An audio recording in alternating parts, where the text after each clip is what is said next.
Yo! Welcome to the stream. Welcome to Sunday. How are you all doing today?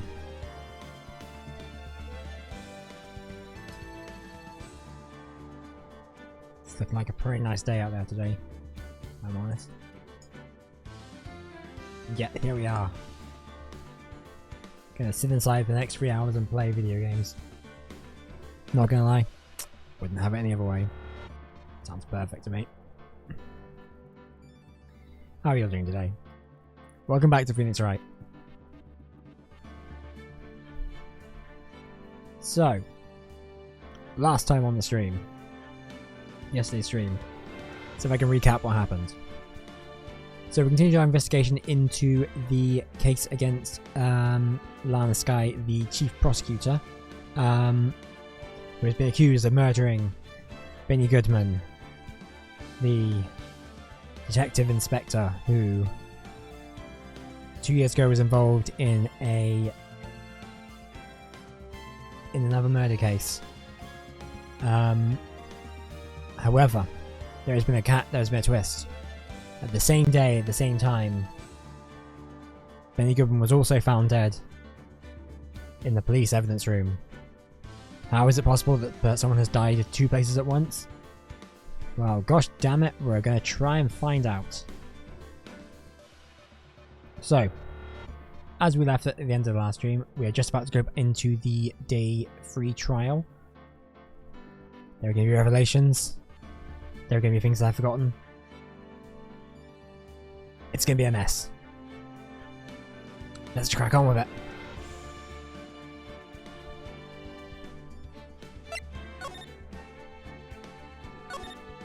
I'm going to try and do both the trial format and the trial latter today. I'm hoping.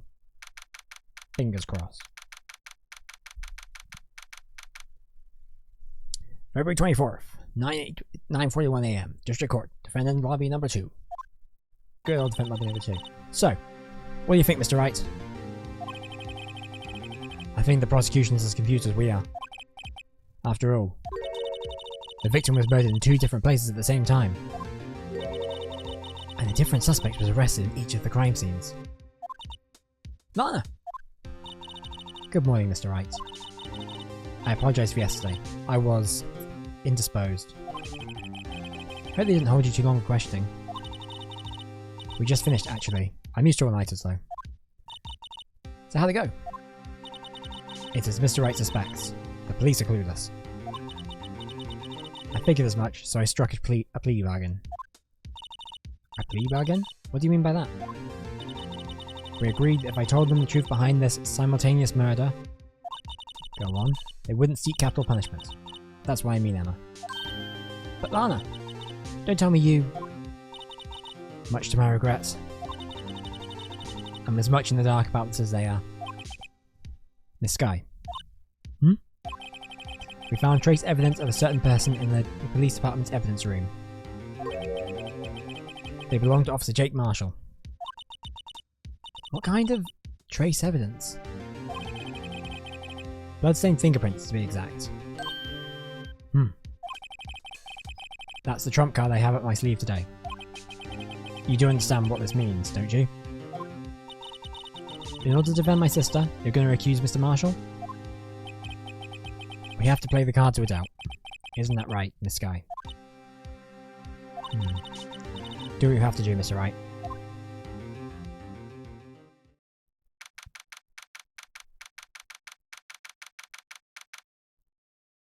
February 24th, 10 AM, District Court, Courtroom number 2. Here comes the gavel! There it is. Court is now in session for the trial of Miss Lana Skye. Defense is ready, Your Honor. The prosecution is... I'm afraid you'll have to clarify. It takes 30 minutes by car to reach the police department from the prosecutor's office. Sorry about my bad throat. Yet, the victim, Bruce Goodman, was slain at both places at the same time. Yeah, Edgeworth. We have formalities we have to do before we get to this point. Like, there's rules here. But that's not physically possible, is it? What's more, I heard the victim from the evidence room just disappeared. Yes, and the body eventually reappeared in the trunk of Mr. Edgeworth's car. Wow, this is one messed up trial. One of my duties as prosecutor is to present impartial evidence. How's that going for you? Today I will present evidence relating to the murder at the police department. In so doing, I believe the way in which we should proceed will reveal itself. Now that's what sets Mr. Edgeworth apart. He sounds so on top of things. And we're not. Even though he doesn't know what's going on himself. And that's supposed to be an admirable trait. Gavel. Very well. Let the trial resume.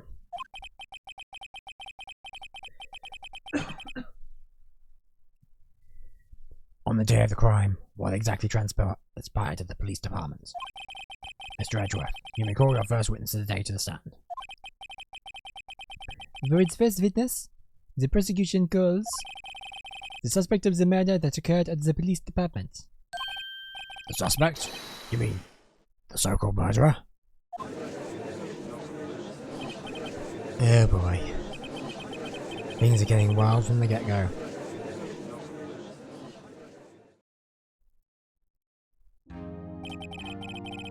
Will the witness please state his name and occupation?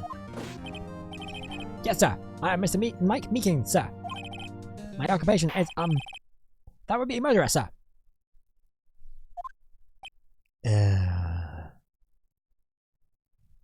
And we're off. So you're telling us you're a professional killer? Sir, it was me, sir. I'm the one who did it, sir. I'll never kill anyone again, sir. You've got to leave me, sir. Someone take that microphone away from him. Sir, but I'm part of what you'll call the younger generation, sir. A person whose actions adults cannot possibly comprehend. Please, Mr. Edgeworth, sir. Help me, sir. Officer Meekins. Yes, sir.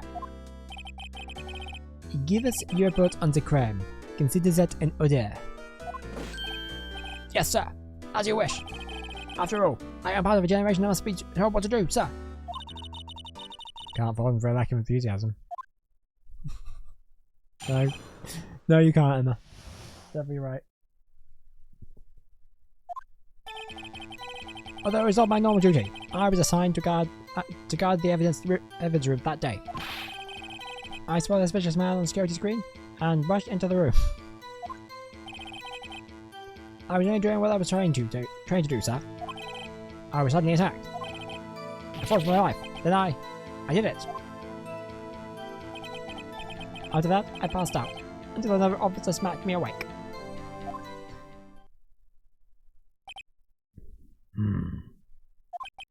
So the victim, Detective Goodman, attacked you?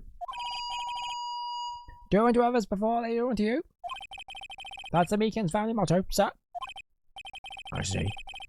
Then you fainted, and a colleague helped you regain consciousness. Yes, sir. You knocked me upside the head, sir. Very well. The defense may begin its cross-examination.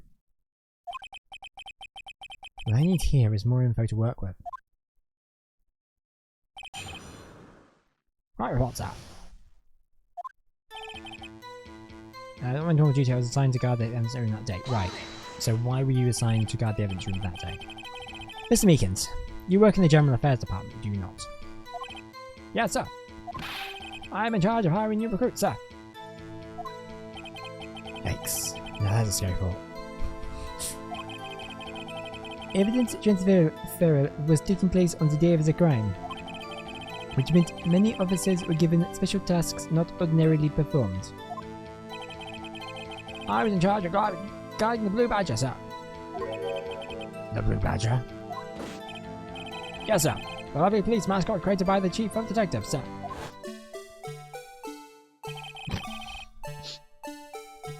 I was to ensure that it wasn't broken during the transfer process. Yeah, it'd be a real shame if it did get broken. That was my sole mission for the day, sir.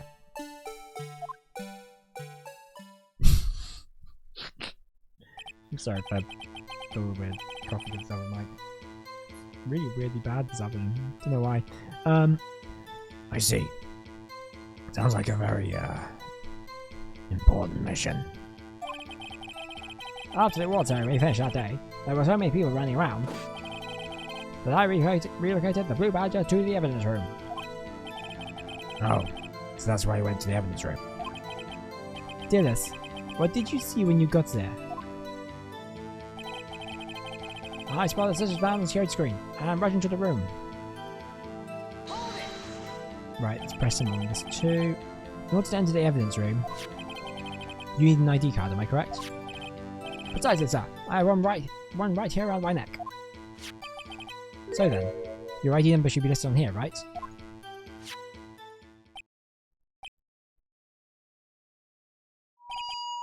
There it is, sir. I found it. This is the one right here. Could you please read us the number? Yes, sir. It's 498-89596. That's my number, sir. I see. Huh? But the number 4989596 is showing it's being used twice. Please explain, witness? It's no real mystery, sir. First time is when I relocated the Blue Badger to the evidence room. The second time is when I went to go get him after everything settled down. I see. So it was during the second time when... Yes, sir. That was when I was spotted the man on the security screen.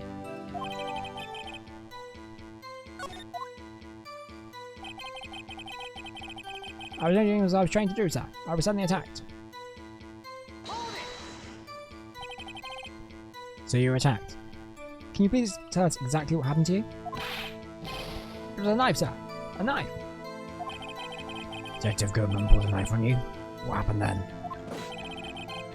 Well, me charging in on him like that, he looked as surprised as I was. You aren't exactly the kind of person someone would want to run into. That's when I reacted, sir. I swung my arms like an octopus, struggling to detain him. That's how I got the gash on my hand. Maybe if you just kept your cool, your hand wouldn't be... When I saw the blood trickling down my arm, I panicked. I grabbed the man by his collar. For my life. Then I did it. What exactly do you mean when you say you did it? I don't know, I know I don't look the type, but I'm really into Kung Fu films, sir. The man doesn't go down for just an instant, so I snatched his knife from him. You took his knife? I spun him around and performed a disarming maneuver. Now that I would like to see. I maturely closed my eyes like a man. I see. He must have been desperate. Next thing I knew, his right coat was drenched in a sea of my blood. And then the next thing I knew, yes? He punched me right in my face, sir. After that, I passed out until another officer smacked me awake. About what time did you regain consciousness? No offense, sir, but how am I supposed to know that? I was unconscious. Oh. Right. According to the report from the officer that woke up the witness, it was about 5:30. He hit me right in the head, too. I woke up crying tears of pain. That's nice. I mean, it's nice that you recovered, that is. When I came around, though, I made sure to finish my mission.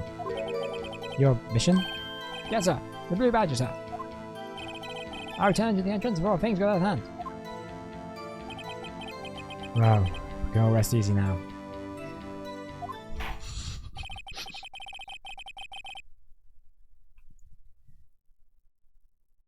I believe we now have a fairly accurate picture of what happened.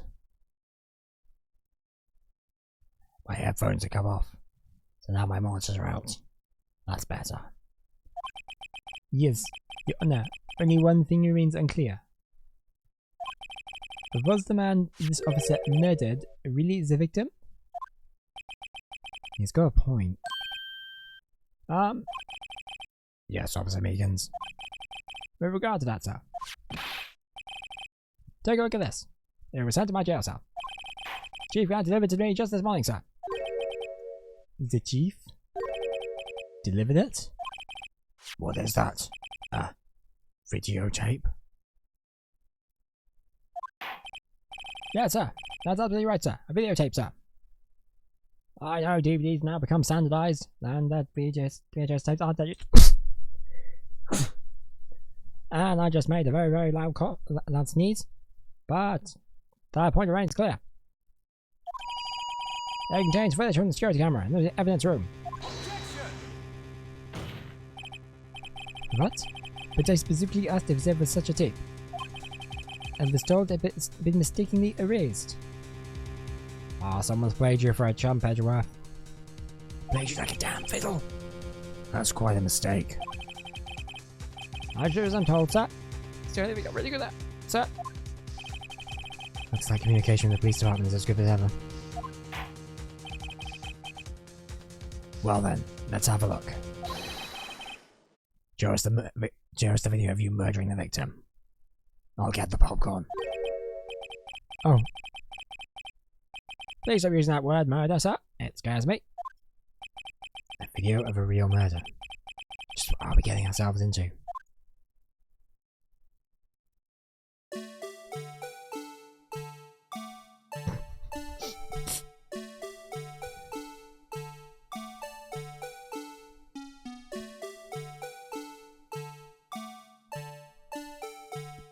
Any murder here is murder cinematography.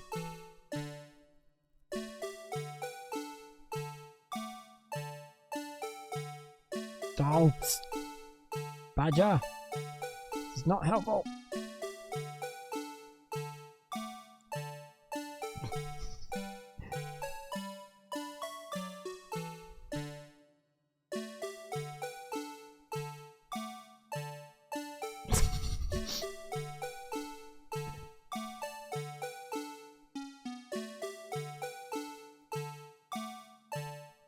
Well, that doesn't help.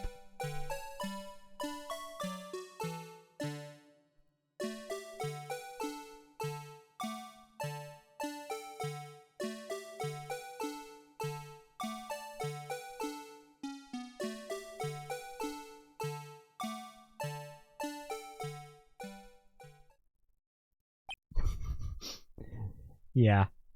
Phoenix, I'm kinda with you on that one.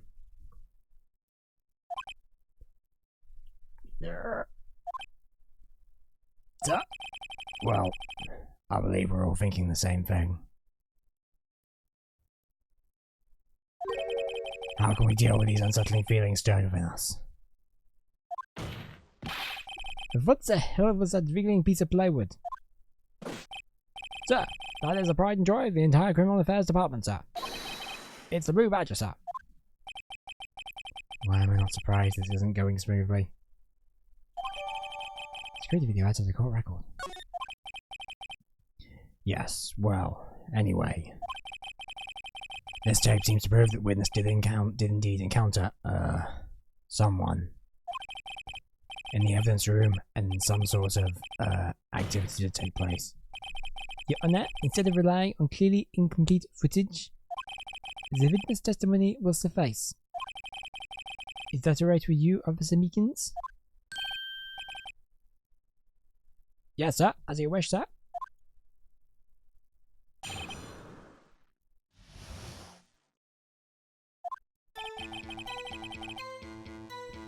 His face can't be clearly seen in the video, but there's no question that the other person was Detective Goodman, sir. Or it's someone dressed up as him. I mean, he opened the locker, which required Detective Goodman's fingerprint to do. Okay, that's fair enough.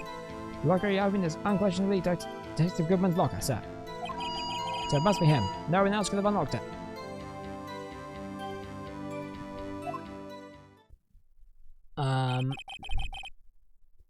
Unless they had a copy of his fingerprint information.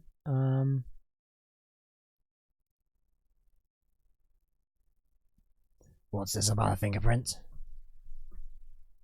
Who gave us the fingerprint stuff? Because my theory is perhaps someone could be impersonating Goodman, and using that solution, that fingerprint match stuff to create a copy to get into the locker. I don't know.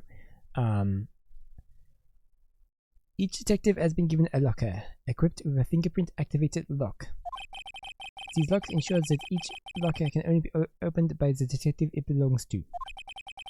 Intriguing. That would mean the victim of the crime scene would have to have been Detective Goodman. Very well. The defense may begin its cross-examination. I don't know where this cross-examination will lead. Everything begins with contradictions. That's where I have to start.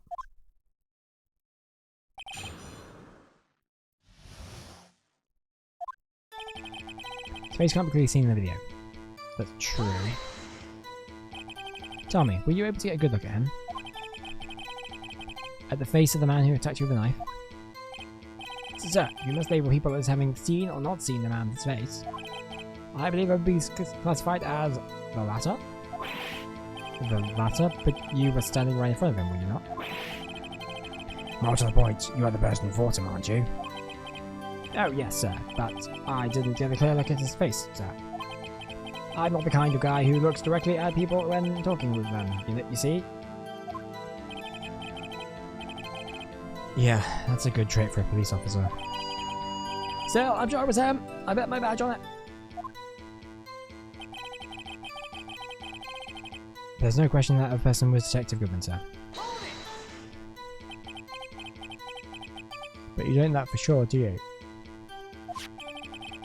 You never actually saw Detective Goodman's face. Well, I suppose you might say that. That is, if you must label people as having seen or not seen it. Since his face can't be identified in the video, only you can verify it. Why is everyone looking at me? If I had labelled your stares as disturbing, or... Meekins! Eek! Having been shown a questionable video at best, we are not in the best of moods. Now please be more certain when you testify. Yes, sir. You claimed the man who brandished a knife on you was Bruce Goodman. Tell us why you're positive it was him. I mean, you opened a locker, which required Detective Goodman's fingerprint to do. About these lockers, is there no other way to open them? No, sir. I myself tried all kinds of methods in the past. You only respond to register fingerprints, sir. I wonder what kind of methods he's tried. The man opened the locker's lock, which only responds to its registered fingerprints. Then he must be the person the locker was assigned to.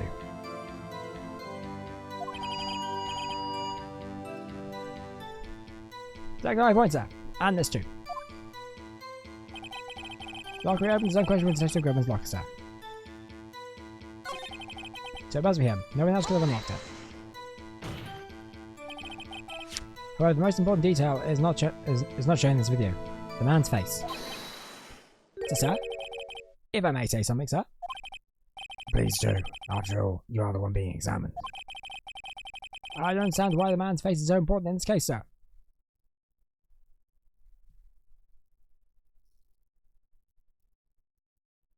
Because we're trying to figure out if you murdered someone.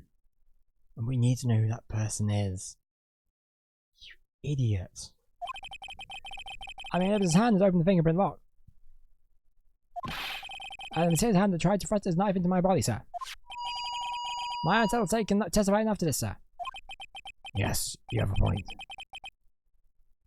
The footage doesn't lie. That is... unless the defense can find a problem with it? Mr. Wright, let's check the court record again. Is there a problem with the security video? Well, let's check.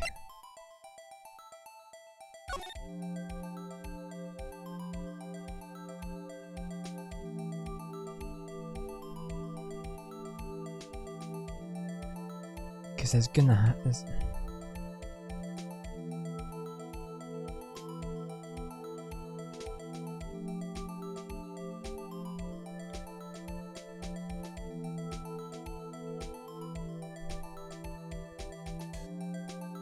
we saw the glove go out of the SL9.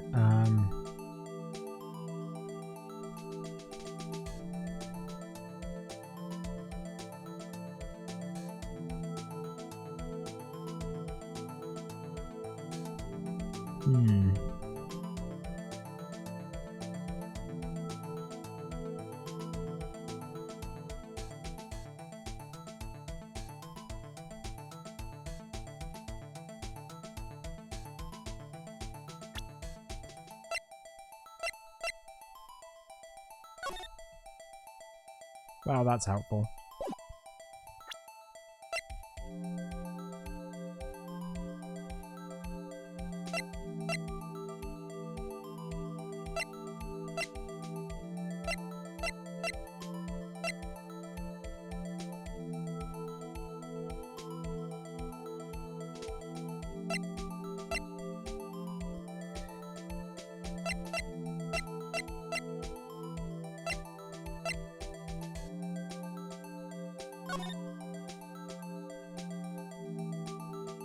No, that matches up with the, I'm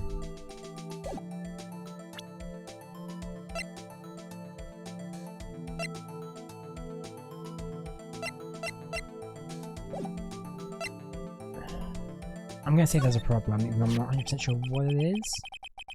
Regarding the video contained on this tape, there is one thing in particular that seems rather strange. Strange? This contradiction leads to the possibility that the man may not have been Detective Goodman. What? This video contains such a contradiction? Interesting. Your Honor, I have a proposal. Yes, Mr. Edgeworth. I propose we have the defense point out to us this alleged contradiction in the video. Ah, god damn it, Edgeworth. Why you gotta call me out like that? You want me to point it out? Very well. Proposal accepted. Let's further inspect this piece of evidence. Gavel? I will now play the security tape. Mr. Wright, please show us this contradiction you speak of. I have to point out a problem in the video.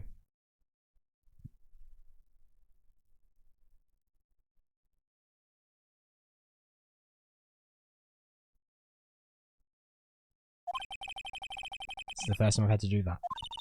You can do it, Mr. Wright. It's set up so you can fast forward, rewind, or pause the video. Take a good look and be sure to point out the right thing. Please don't play it too many times. I can't stand watching this video. How did this guy ever become a police officer? Yeah, great question. Now then, Mr. Wright, please enlighten us. Where is the contradiction that indicates something?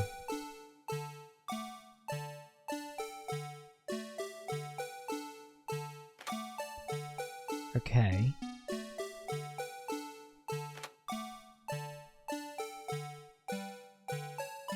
Wait, hang on.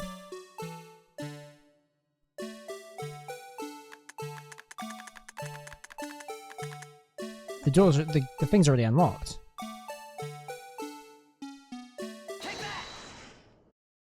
The thing that's strange about this video has got to be this. Officer Meekins. Sir, do you mean me, sir? As I understand it, the locker apparatus works like this. When you grab the handle, a sensor reads your fingerprint. If it's a match, the light turns on and the lock is released. According to my very limited experience, that's the way I understand it, sir. If so, then something seriously wrong with this picture.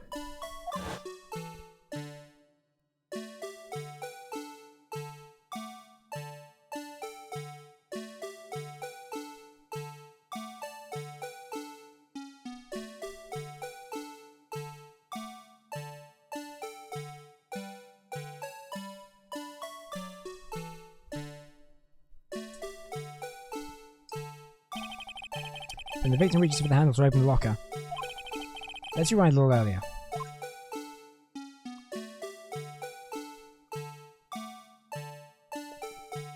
Does the rewind go faster at all?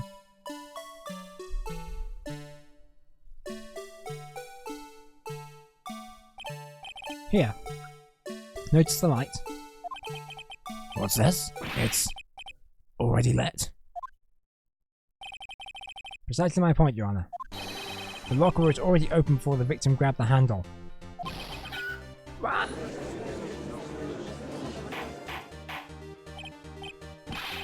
Order! Order! What's the meaning of this? It's very simple, Your Honor. The locker wasn't locked on the day of the crime. But the locker locks are controlled by an electronic system. When the door is shut, a sensor is triggered, and the locker is automatically locked. Oh, I know. It must have broken down. Of course. I'm not an expert in this. That is not likely, Your Honor. The sensor will detect and report any malfunction. Oh, well. Just goes to show that the novices should keep their mouths shut. So then, Mr. Wright, do you have an explanation? Me, Your Honor? Yes. Why wasn't the locker locked? Me, Your Honor? Yes, well, you see, this isn't exactly my field. What do you think, Miss Scientific Investigator? Huh? Oh, maybe something like jam the system sensor? Something jammed sensor? Say, there's something else that seems out of place in the video. Yeah, I thought so too. There's got to be some other clue in this footage. Oh, it's the glove. The glove, that fell out of the locker. That was blocking the sensor. Very well. Let's inspect the video once more. Locker wasn't locked. Mr. Wright, please point out the cause for this.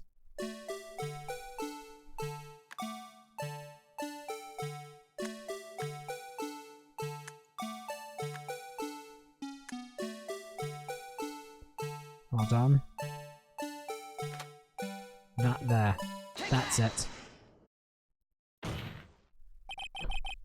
Please watch closely. This is a continuation of the part I showed you earlier. Yeah, we just watched...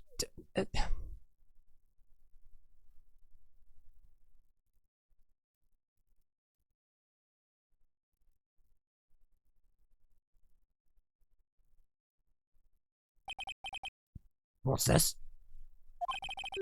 Something white fell out of the locker.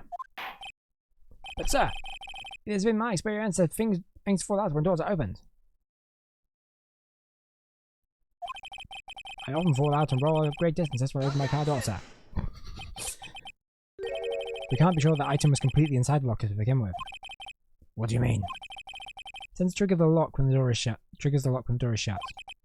What if something was inserted, say, between the sensor and the door? Inserted?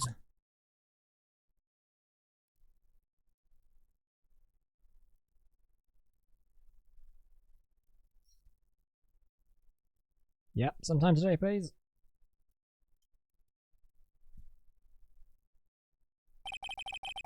This white thing wasn't inside the locker. It was stuck between the door and the sensor. Oh, I understand now, sir. It's just like my tie. 2 out of 3 times get stuck in the door when I get out of my patrol vehicle, sir. Instead of the door closing, my tie chokes me. But the object would have to be extremely thin to fit in the door. Not only that, it would also have to block electrical currents. It would need to be an insulator. You mean like a thin rubber glove? Yes, an insulator, but at the crime scene. There just might have been something that fits the description. But sir, by insulator you don't mean... I think I finally got this figured out. Very well. Will the defense present the relevant evidence? What was this insulator that was stuck in the locker door? I mean, obviously it was the parking stud.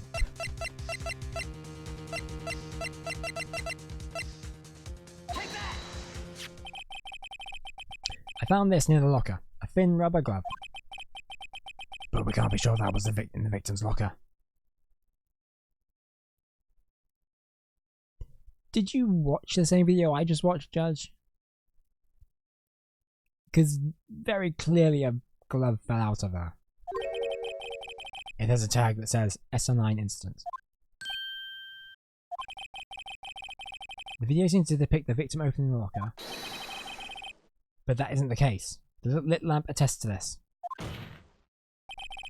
On the day of the crime, even I could have opened that locker. Is this not so, Officer Meekins? Sir? It appears so, sir.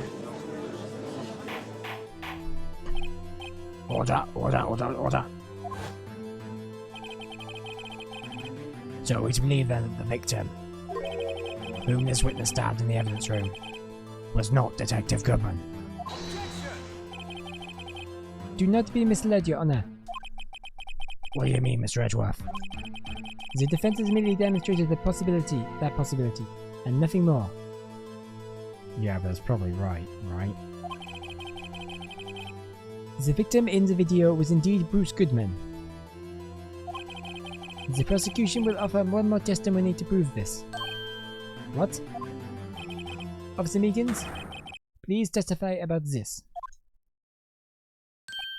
Sir? Me? Sir? I'm not sure what you're referring to, sir.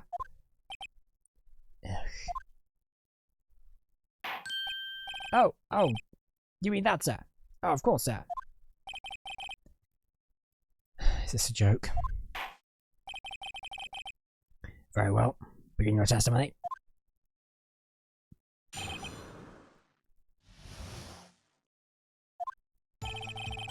It's one of the things that proves that man was Detective Goodman, sir. To enter the evidence room, one must use their ID card. When an ID card is used, there's a record of it. Time of the crime, the detective had used his card. Yeah, but it doesn't mean that... It could be a second ID card, there could be two. Someone could have made a fake. An ID card record, I see. Considering Goodman had it on him when he was murdered in the prosecutor's office. I have the ID card record right here, Your Honor.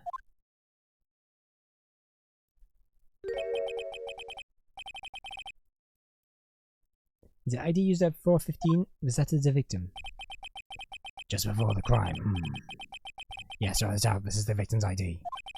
However, one thing does strike me as unusual. Several hundred cases should have been due for transferal. Why were there so few people using this room? This particular evidence room is only used for storing certain special cases. Special cases? Extremely violent cases involving police staff. Just hearing that makes my hair stand on end. Me too, although it doesn't make much of a difference. There were only a few cases up for transferal there, and most of them were cleared up by noon. Right, I see. Now let's move on to the cross-examination.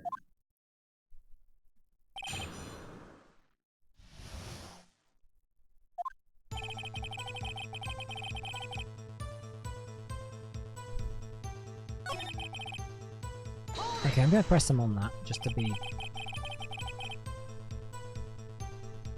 Is that card hanging from your neck, one of those ID cards? Yes, sir. There's a card right next to my cuff, sir. Keep it here so I won't forget it, sir. But what if someone were to steal it from you, keeping it out in the open like that? Maybe I shouldn't wear it around my neck, sir. Remember when I said 2 other times the tie gets stuck when I get out of my car? Well, the remaining time, it's my ID card that gets stuck. Instead of the door closing, my ID card chokes me. Maybe I should just leave this one alone. At any rate, each police officer only has one ID card. Both the police department and the prosecutor's office can attest to this. Please proceed with your testimony. An ID card is used as a record of it. That's true. Let it be noted, this is the record the witness referred to. Let me see. Yes, that will be it. Detective Goodman. What's the matter? According to this. Mr. Edgeworth, your name is on here. So it is, Your Honor. Not that prosecutor again. He maybe is behind all this. The prosecutor can hide the evidence. Mommy, is that man in blue a murderer? Shh, don't stare at him. I've got the wrong colour, kid. It would seem that the inquiry committee will want to speak with you again today. I have nothing to be ashamed of regarding my actions or their consequences. For now, let us continue with the cross-examination. Poor Mr. Edgeworth. Must be so difficult for him.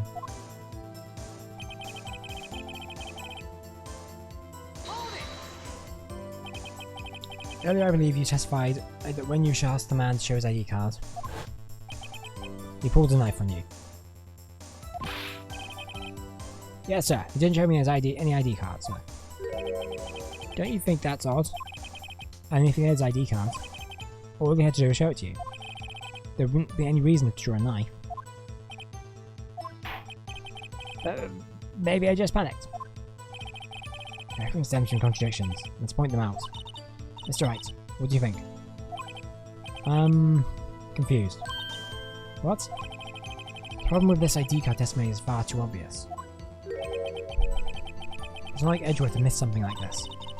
You'll think too hard about it. Come on, let's show them what we got.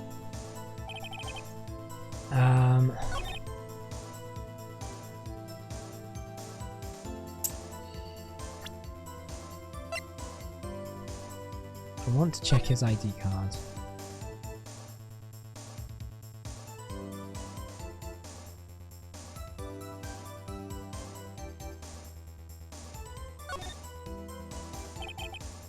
No ID card.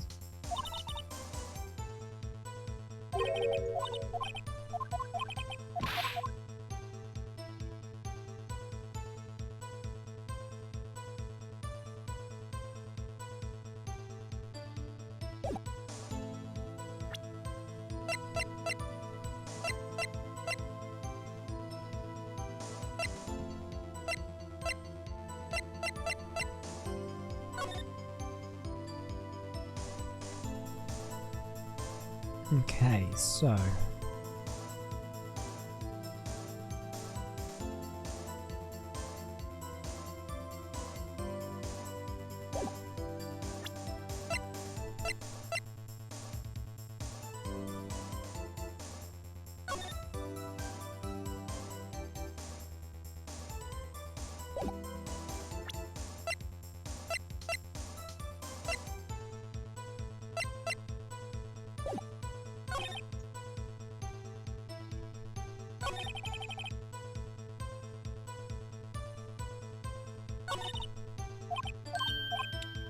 Right,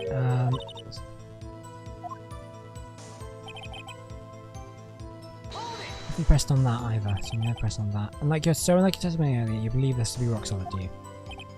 Yes, sir. Solid as a stone, sir. My hand has been wrapped in bandages. I give the victory sign, sir. Can you just use his right hand for that? Let's hear him out fully.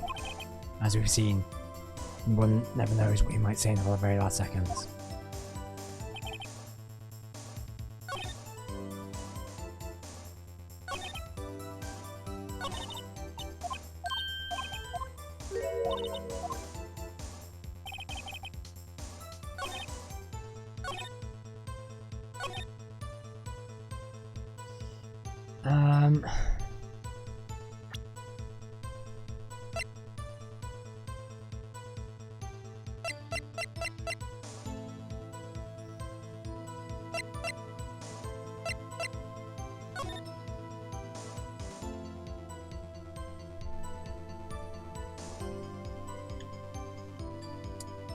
Okay, so... hang on. So if the...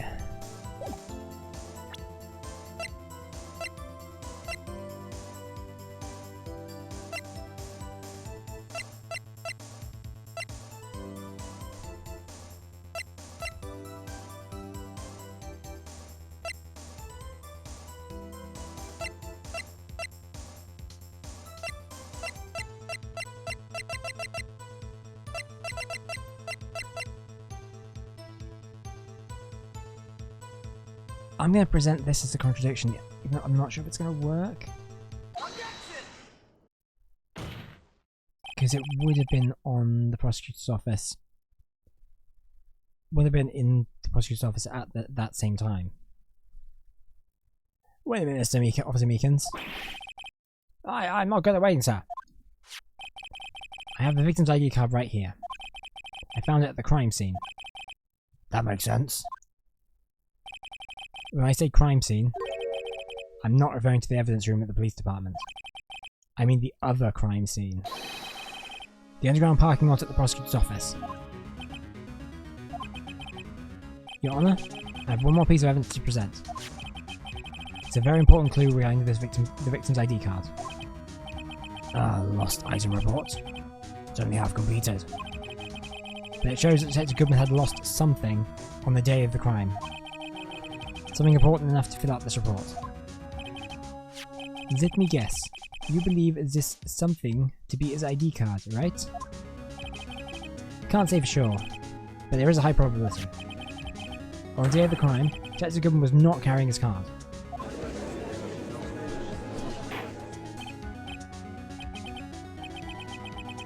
Order, order. So now, what does this all mean? It can only mean one thing, and it doesn't even require much thought. The man Officer Meekins encountered in the evidence room was not Detective Goodman, but rather the man who stole his ID card.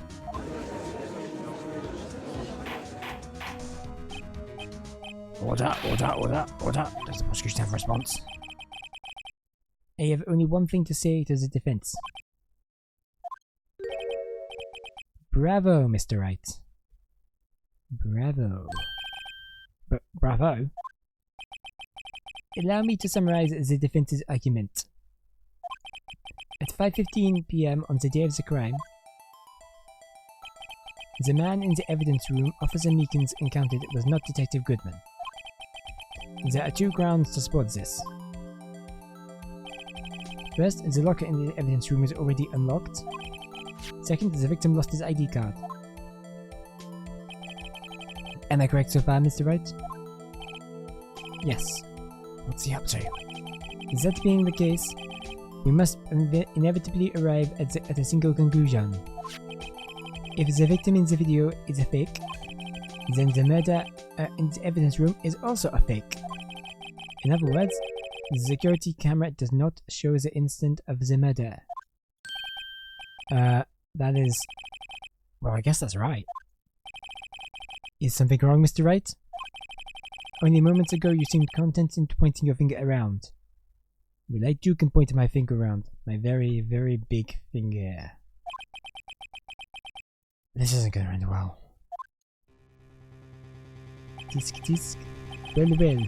It seems that you finally realized exactly what you've gone to such lengths to prove.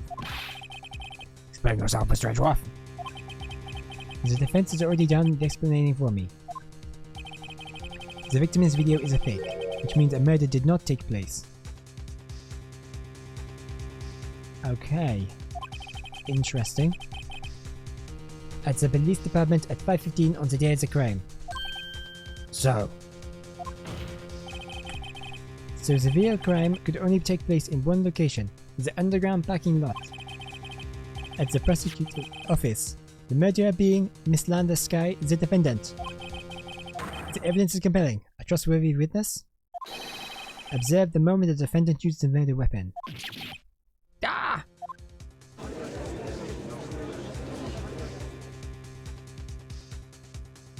I knew that testimony was way too shabby. It was all a trap from the beginning.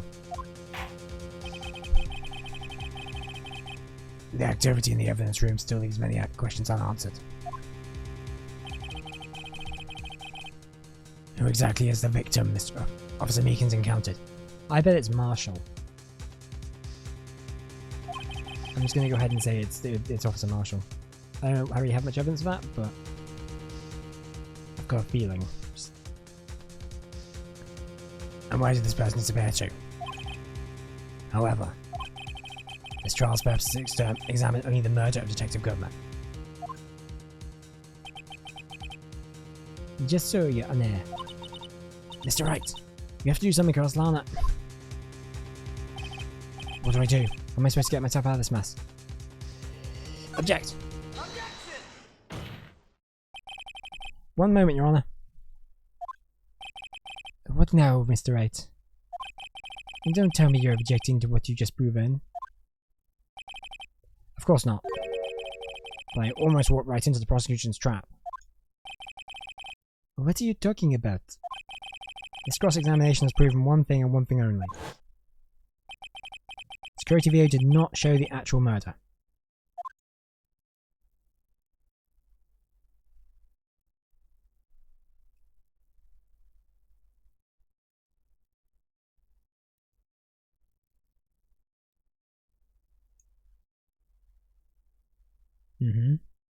Yep. Show us something we don't know.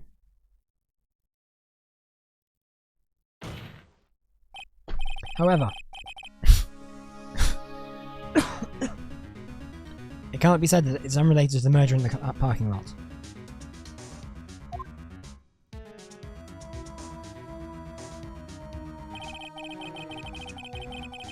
Specifically, large amounts of blood traces were found in the evidence room.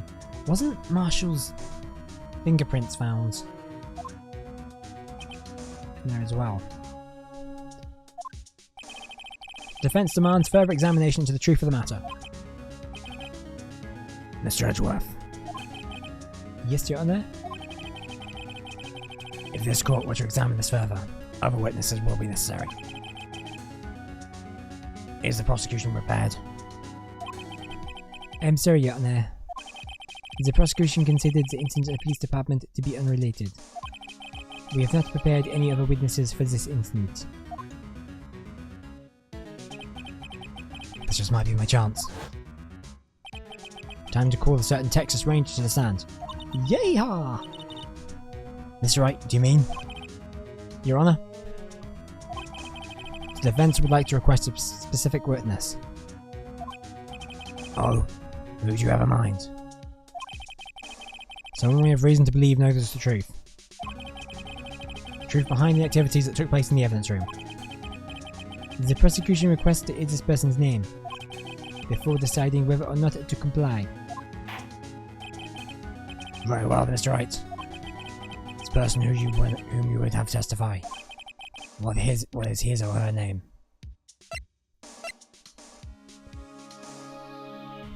Charlton investigating the prosecutor's office. Thinks he's a cowboy.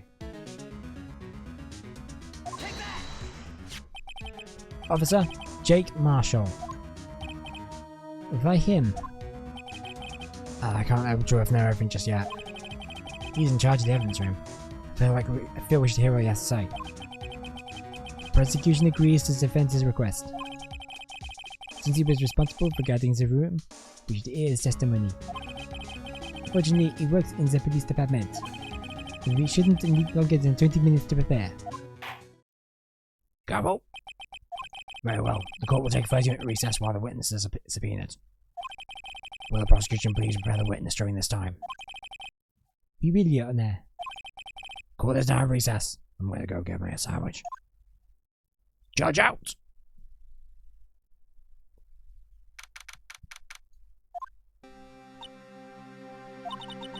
There's no stopping you, is there, Mr. Wright? Huh? What do you mean? You called for Jake Marshall. Seems you figured everything out. I haven't figured anything out. Lana. You're the one who knows everything. Emma. You always know everything. Why don't you just tell us? Mr. Wright is trying his hardest to protect you. I don't recall ever asking for his protection. How can you be so cold? Don't you trust us? Don't you trust me? Hope I'm not interrupting anything, pals. Oh, guess I am. I'll come back later. Bye, Gumshoe. Wait, just a Gumshoe. What is it?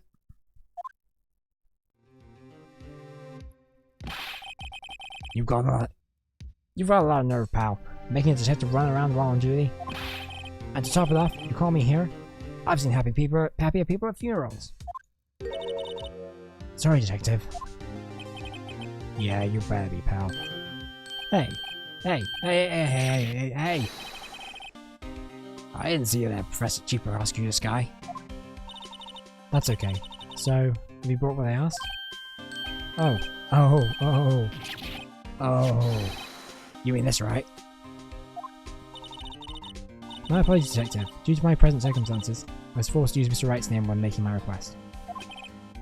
My name?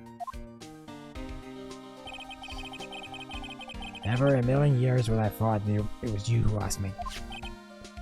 Could I bother you to bring me the SL9 incident files? I'll need them by noon. Talk about crazy. The SL9 incidents? But Lana, that's... I thought Mr. Wright might need them, so I had them brought here. Here. You might do well to read them. You've got like 20 minutes. Go. I can't believe you. Oh, the chief prosecutor. We're a witness in that case. Whoa. This guy was a witness? Take it from me. You don't want anything to do with serial murders. Oh, what? Now I bought your stuff, you're just gonna ignore me? Emma? But why? Why is your name on here? What? My name's in there? I don't know, unless... No, it couldn't be. Lana, the SL9 incident. Is that... That's the classification number the police filed it under. 2 years ago, the rest of the world knew it as the Joe Dark killings. The Joe Dark. No. No, Lana! That's over with! No! Emma, wait! She ran away. You know what?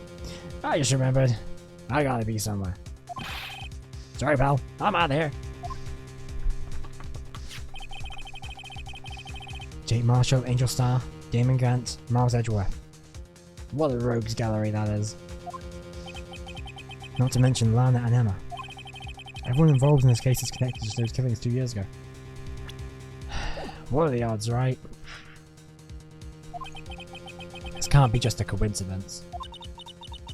Knowing you just might be able to figure it out. Time to get back to the trial, Mr. Wright. Best of luck. I better take a good look at this file. To be continued. Immediately.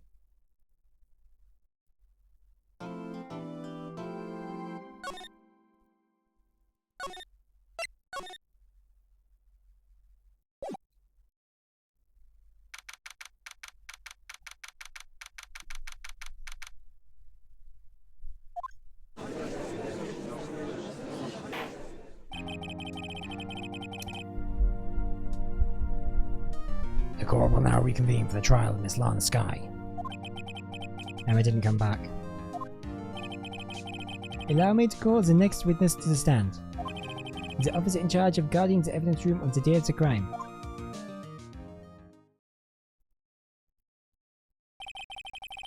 Witness, please state your name and occupation. Me, partner? Well, I'm just a man, same as you, wandering around trails of civilization. Occasionally helping the elderly cross intersections when needed, yes, we get it. Oh, I know. You're a patrolman.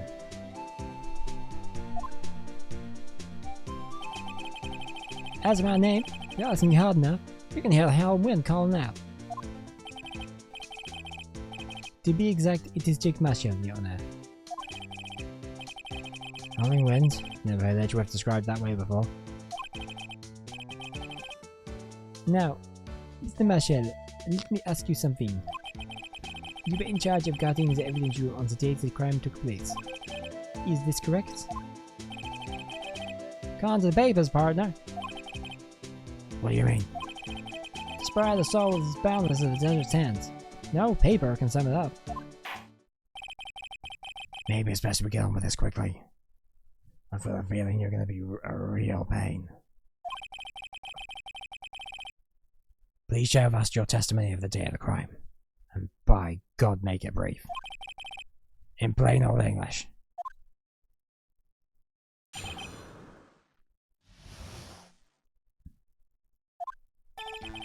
My job was to keep a wary eye on that bone orchard. They said I was supposed to make rounds 3 times a day, but that ain't my style. Besides, the room was protected by 2 security systems anyway. If I remember right, I was at a street side saloon at the time it went down. I'm just an innocent traveling man, so you're out of ammo. So if you're out of ammo, it's time I hit the trail.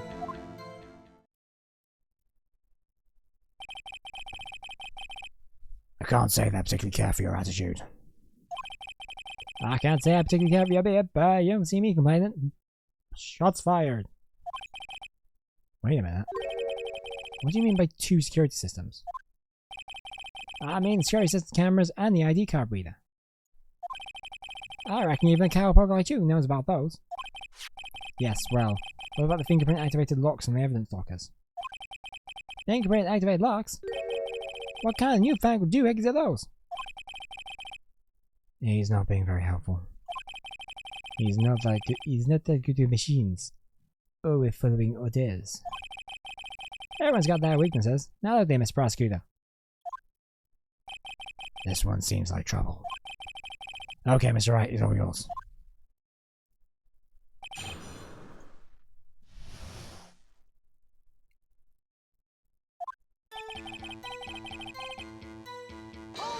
Okay, so let's press each point here. How exactly do you keep an eye on the evidence room? I just made sure nothing moved in the security camera monitor. That room so still. Even time dies in there. I was just a caretaker and interred the recordings. You mean you interred them? Videos are nothing not that useful. When the time will come, I'll erase the tape. If nothing unusual is recorded, tapes are to be erased every 6 hours.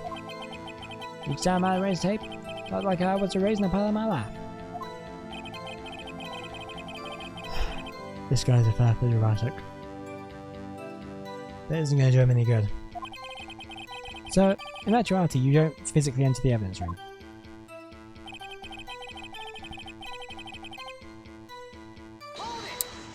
Right, well that's... But you made your rounds on the day of the crime, right? Ain't you heard what I just said, partner? I told you I named my style. I'm afraid I don't understand. It means he was slacking off, Phoenix. He wasn't doing his job. No desperado I know lets rules get in his way. No desperado I know join the police force. Touché! So, Officer Marshall, on the day of the crime. Just between you and me, I didn't set foot in that evidence room that day. There was a rubber glove stuck in the victim's locker. Do you know anything about that? Sorry, partner. Can't say I do. I haven't been in that crypt in weeks.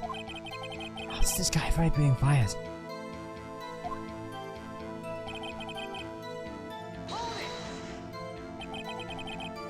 You used to be a detective, so you've used the evidence room in the past, correct? Of course. Back in the day, my locker was gold-bound evidence. And yet, you didn't know about the fingerprint locking mechanism. Sorry, partner. I ain't good with machines. I couldn't even know how a bike works. That's quite incredible. The sensors on the locker and the bags cannot be seen. It is well known that some detectives are unaware of their presence. Now that he mentions it, Detective Gumshoe said something like that too. At any rate, it doesn't seem that this is relevant to the crime. Can you tell us what you were doing when the crime took place?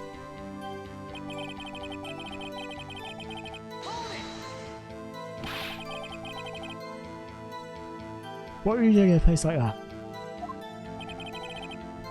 I was eating spaghetti.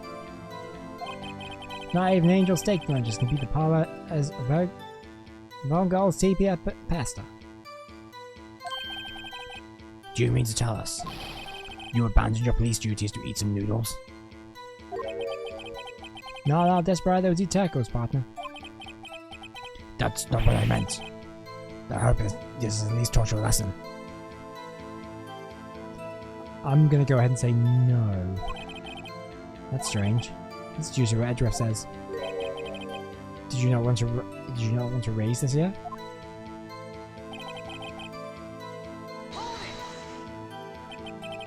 Alabama, Officer Marshall. That is right. That's right, partner. Or as you call it, evidence. You plan on to pin me to this crime, then you better draw. Otherwise, you're just wasting my time. My steel horse is waiting to carry me back west to the sunset. One thing seems clear. Despite being responsible for guarding the evidence room, the witness doesn't appear to have seen anything. Texans don't take orders from anyone. Everyone knows that. Yes, that's why Texas is famously lawless and there is a chaos state.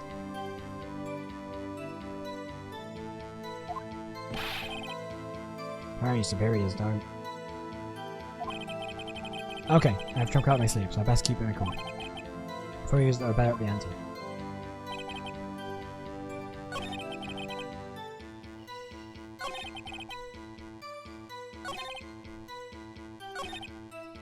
Did we press this? I think we did.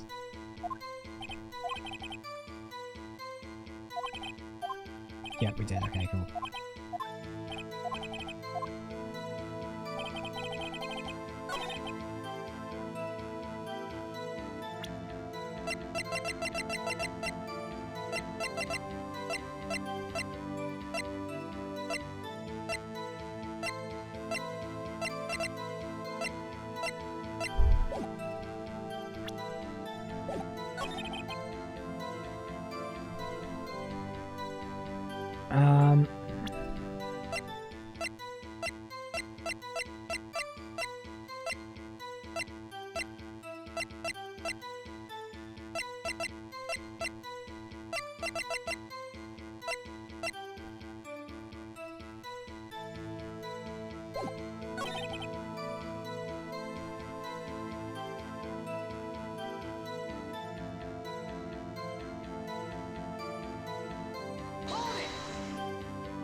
Okay, so which bit of evidence do we need to present here?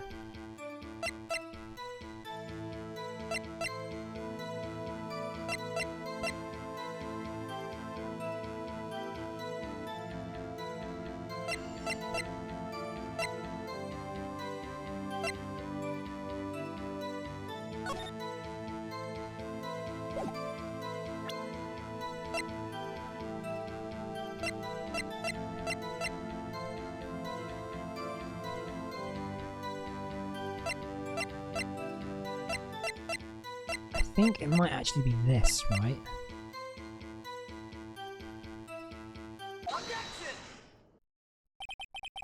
Officer Marshall, doesn't it strike you as odd? That is, you being called in to testify like this? After all, you weren't in the security room at the time of the crime. And yet you dragged me down here. Explain yourself, partner.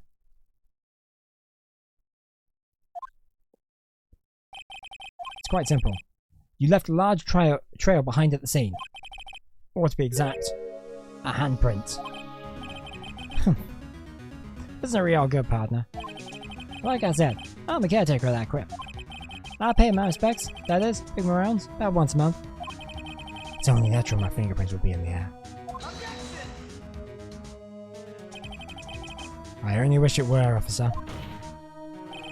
But you see, your fingerprints were covered in blood. Witness, what is the meaning of this? Your blood-stained fingerprints are at the crime scene. The blood was wiped away.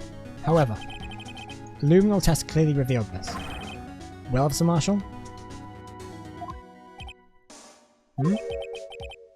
Seems to me there ain't a person in this room with a head on their shoulders. I take it you have an explanation then, Officer Marshall? About the bloodstained fingerprints? Very well, you may begin your testimony about your fingerprints. Found at the scene of the crime.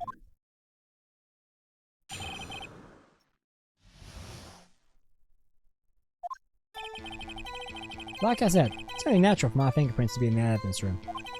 One of them just happened to be on the same place as the blood-stained handprint. Murderer had never touched the locker where my fingerprint was by chance. Bloodstain and the fingerprint are completely unrelated. Or did you know the murderer was wearing gloves? No. See? I had nothing to do with it. How did you know the murderer was wearing gloves? No one said anything about that. And if you weren't a witness at the time, how would you know that? The witness's explanation appears valid, although there's room for doubt. Life won't be fun without any doubt, partner. The defense may now cross-examine the witness. So I'm telling you something, I can feel it. Now's my chance to prove it.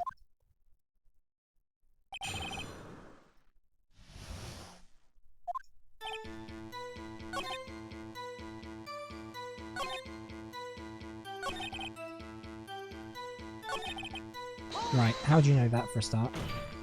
The chances of that happening are 1,000,000 to 1. On the contrary, one could argue just the opposite. Chances of that not happening are 1,000,000 to 1. Get one thing straight, partner. You ain't gonna get no reward from me a fingerprint. You wanna know why?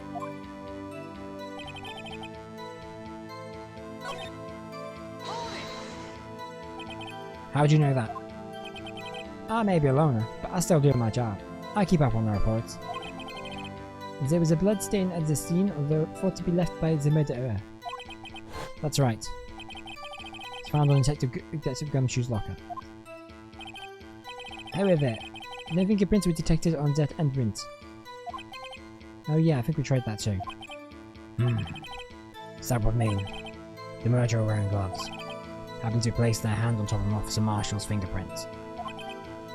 That's the only logical conclusion. I can't let him screw out of this one. I've got to find something decisive to tie Officer Marshall to this crime. I don't know why Phoenix is silent at the time, the judge. Is it though? That's because how'd you put it? Pay your respects once a month? Yeah, that's right. And one more thing. That lock happens to be mine. What? What do you mean? I mean what I said.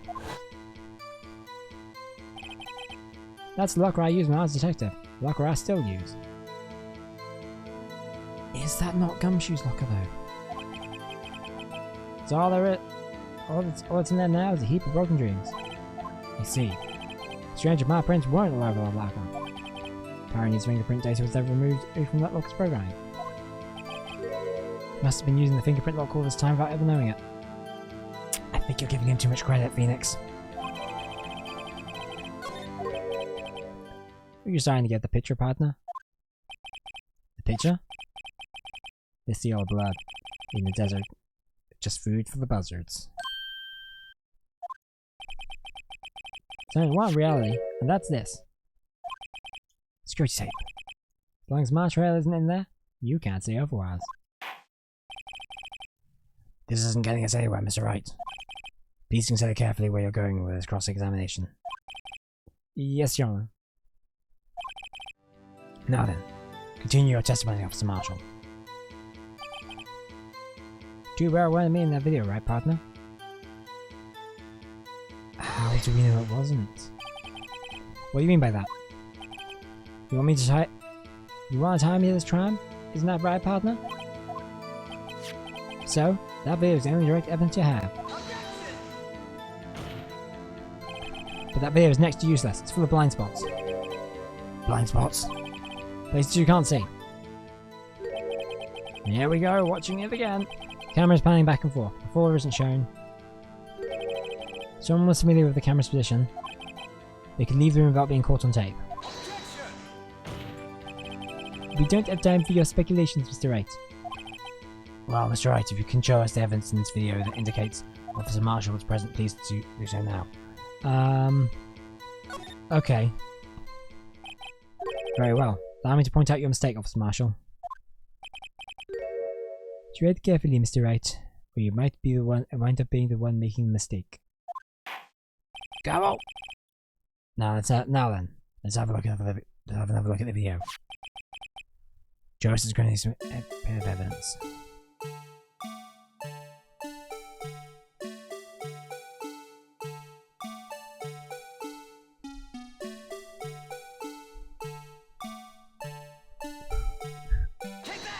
No, that wasn't what I meant to do. I pressed the wrong button.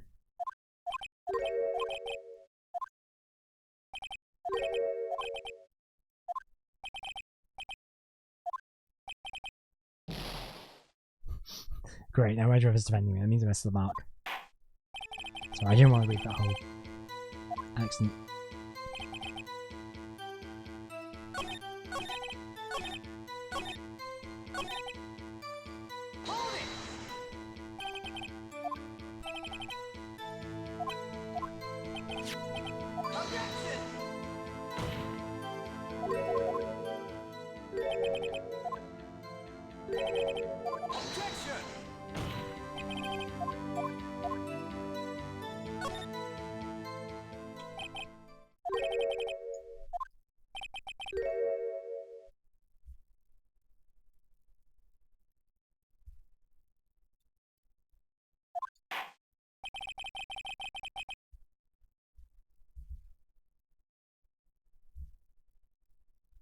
Right, let's have a look at the video.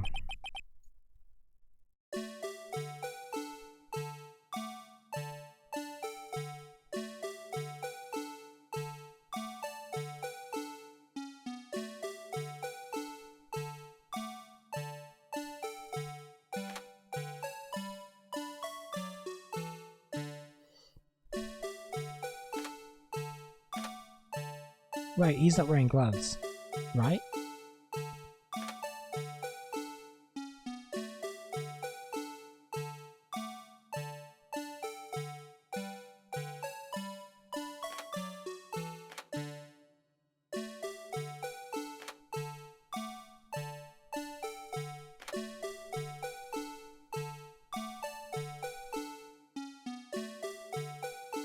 Regans!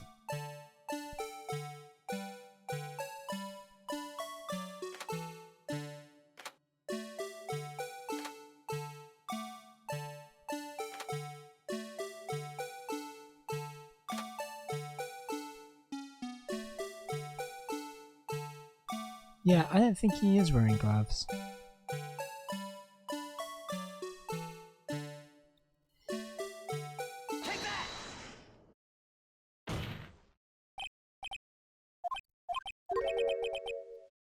Oh, crud, no it wasn't. I'm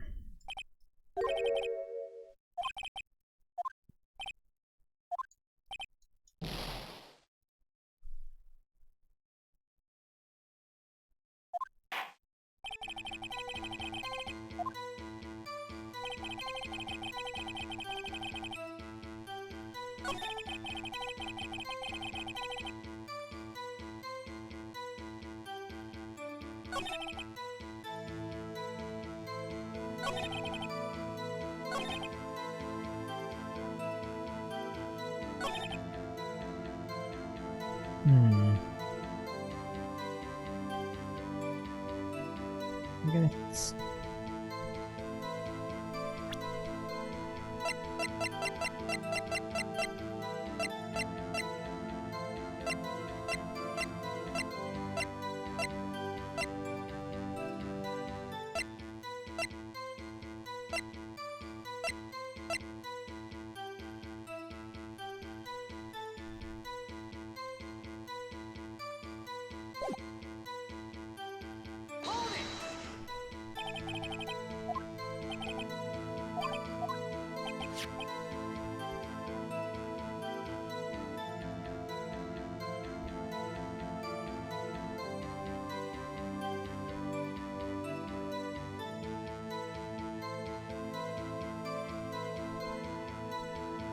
Just taking a look as to what might be the right answer here.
Okay, so I realised what the issue, what it is that we need to look out for. Because I definitely did not just, you know, look it up.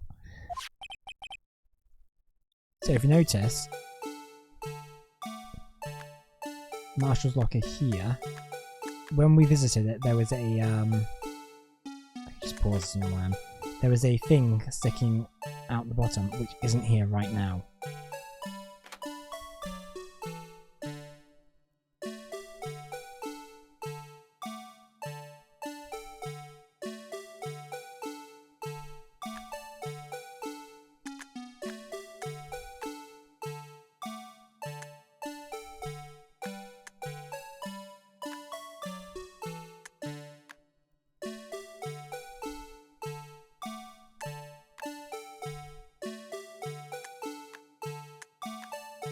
Keep watching that locker at the end, and it's really obvious because they've been saying about talking about the lockers. Let's see.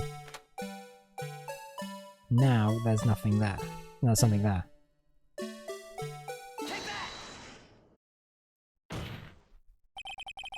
Bringing our attention back to the security camera. Here's a mistake I'm afraid you'll soon not forget, Officer Marshall. These are short in Texas, and so are our tempers. Could you sum up what you have to say in 8 words or less? Very well. You can clearly be seen in the video. Exactly 8 words. Not bad, partner. The key lies in a certain locker shown in the video.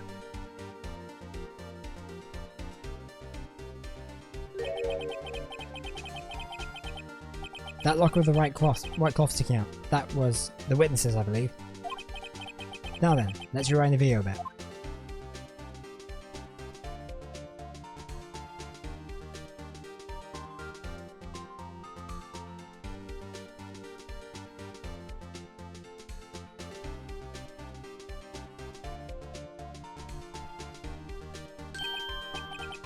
Oh, the white cloth. It's gone.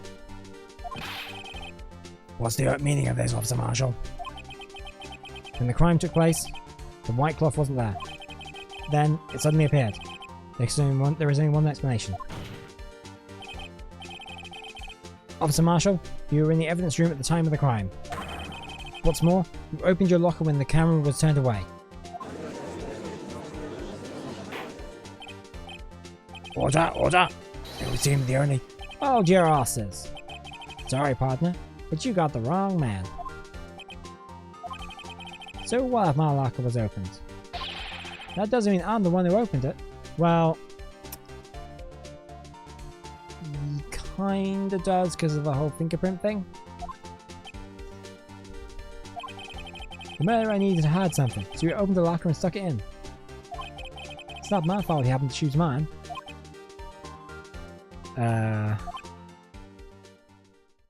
Someone should tell him about the locker situation.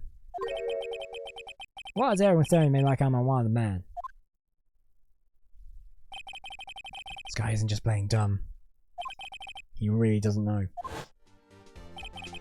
I hate to rain in your parade, but you're the only person who can open that particular locker. Oh yeah? I call y'all bluff. Say I opened that locker, now prove it.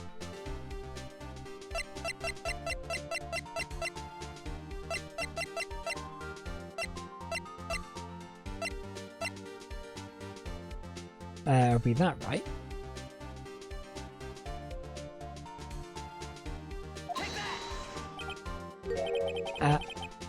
Fingerprint sensor? We talked about this earlier today. The lockers can only be opened by the detectives they belong to. What kind of crazy talk is this? Well, Detective Gumshoe did mention something about this. In any case, locks aren't that obvious. There are even some people unfortunately don't even know about fingerprint locks. So, Sheriff, what do you have to say in 8 words or less?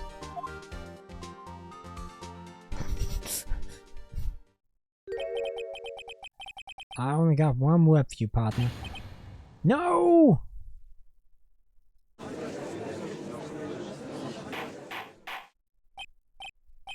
Order, order, order, order.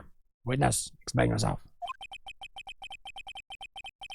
This is a joke. It's the worst I heard. I assure you this is no joke, Officer Marshall. Now then, please tell us what you were doing in the evidence room at the time of the crime. Olay, please answer the question. What is he now, a bullfighter? That's alright, Officer Marshall. I believe we can figure the rest out from here. We can? We can? Take a look at these floor plans. There is no place for someone to hide in the evidence room. Yet, Officer Meekins didn't see Officer Marshall. It's because he's an idiot. If that's so, then, where was the witness? Seems Mr. Wright has an answer. That's right. The only possible conclusion. Gavel? Well then, let's hear it. Where was Officer Marshall at the time of the crime?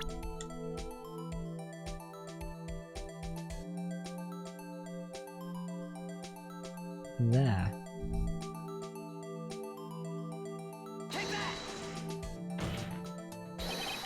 Officer Marshall was standing right here. So Officer Meekins didn't notice him standing there. It's almost as credible as Meekins' warp theory. Your chamber's empty, partner. Better reload. Now they're ganging up on me. Perhaps you should think a little more about where Officer Marshall was. Mr. Meekins should have seen him in the evidence room. The only place we could have been would be. Well then, let's hear it.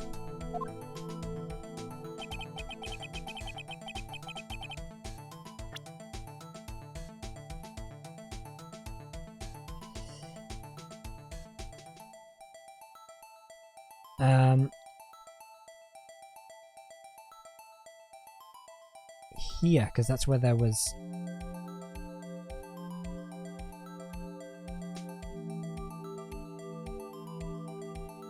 No, it had to be here.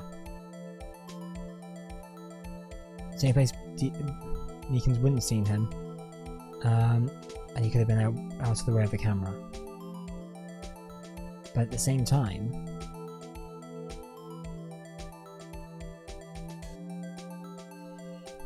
I don't know.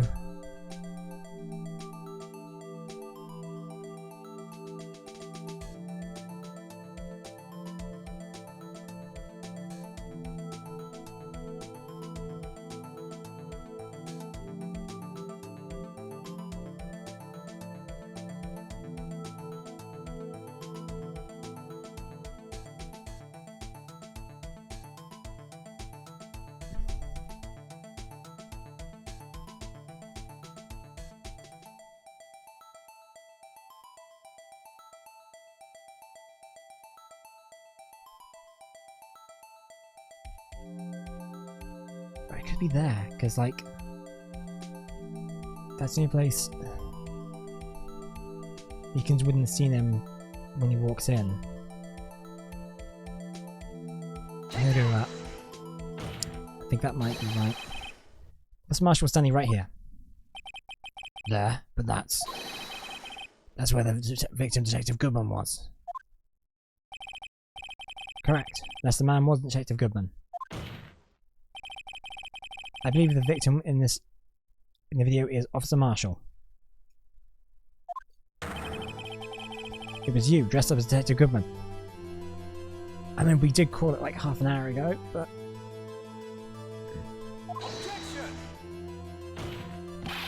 But that's preposterous. Officer Meekins witnessed a detective at the crime scene.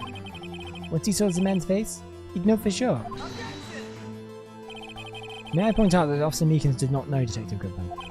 He also testified about the man's reaction when confronted. When I entered the evidence room, I asked him to show his card, sir. Yes, and how did Detective Goodman respond? He suddenly pulled the knife on me, sir. Something about the officer's story puzzled me. The man had his ID card. Why didn't he just show it? Yes, he would have needed it to enter the evidence room, so he must have been carrying it. The answer is simple. He couldn't show it. As you can see, Detective Goodman's picture is on his ID card. Oh, I get it. If he showed that, his cover would have been blown. Officer Meekins would have realised the man wasn't Detective Goodman. Do you have anything to say to this, Officer Marshall? Yeah. You've got quite an imagination, partner. We got a term for that. It's called circumstantial evidence. Circumstantial evidence? I still denying it. You're gonna have to do better than that to break a detective.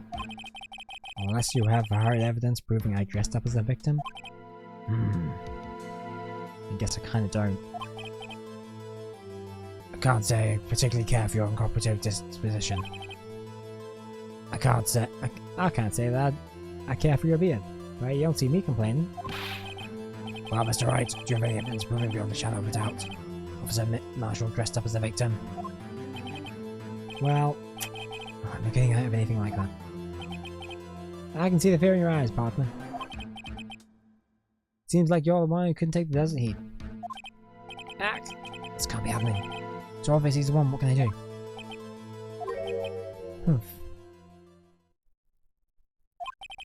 It looks as though your lack of experience has finally been exposed. I'll pass on to you what someone told me when I was just starting out.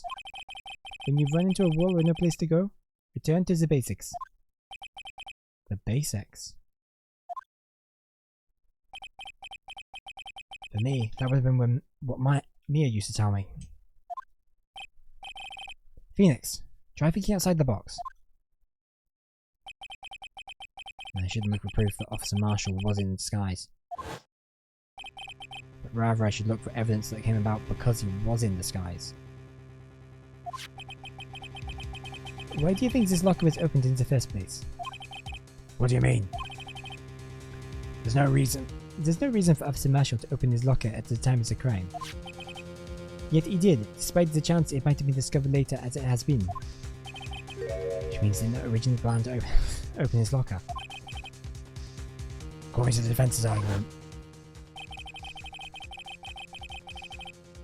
Officer Jake Marshall dressed up as Detective Goodman at the time of the crime. Then, after the crime was committed, he opened his own locker for some unknown reason. To stash his costume. The fact that the white cloth is sticking out of the locker seems to indicate that he opened it in order to put the cloth inside. So, what exactly is this piece of cloth? That's clearly part of his Goodman costume. Perhaps the video is the key to our unwanted questions. I don't have any evidence this video is my own shot. Very well, let's take yet another look at the security tape. Oh, I'm so sick of this video. After committing the crime, the witness opened the locker to put away the white cloth. Please show us why the locker had to open. I've got a good idea, I think. Because I think, I might be wrong, I think I saw blood on the outfit, which would have, you know, clearly given away that it wasn't his blood, Goodman's blood.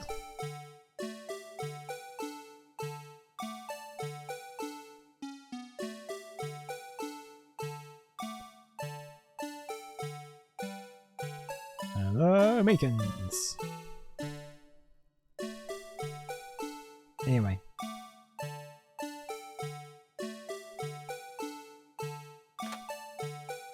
Here. I think this might be it.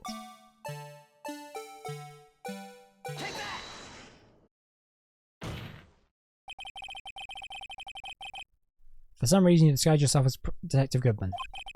And entered the evidence room, although I don't know to what end, yet. However, something unexpected happened. Officer Meekins barged in on you. Then asked to show your ID card, you pulled a knife on him. However, Officer Meekins panicked. And the white coat you were wearing was soiled with blood. A bloody white coat. You couldn't just walk out like that. So you hid the coat in your locker. Not bad, partner.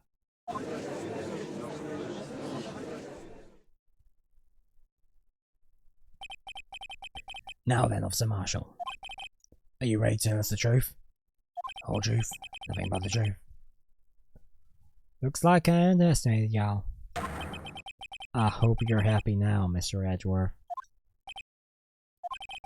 2 years ago, you were only half as persistent as you are today. We all wouldn't have had to be here right now. Oh, now will we? Officer Marshall, tell the court what you did. All of it. Alright. Seems time's come.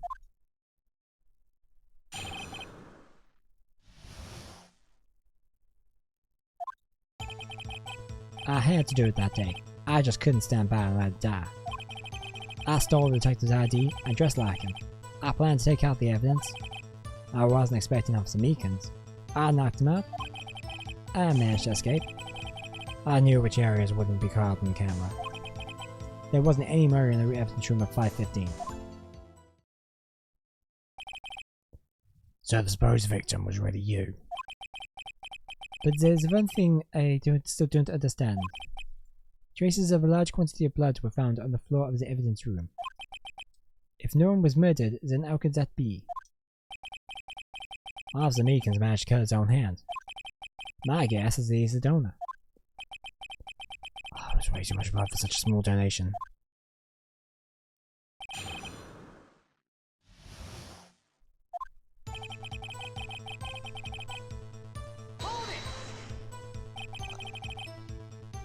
When you say it, you mean... Do you even have to ask, partner? Partner? The SL9 incident.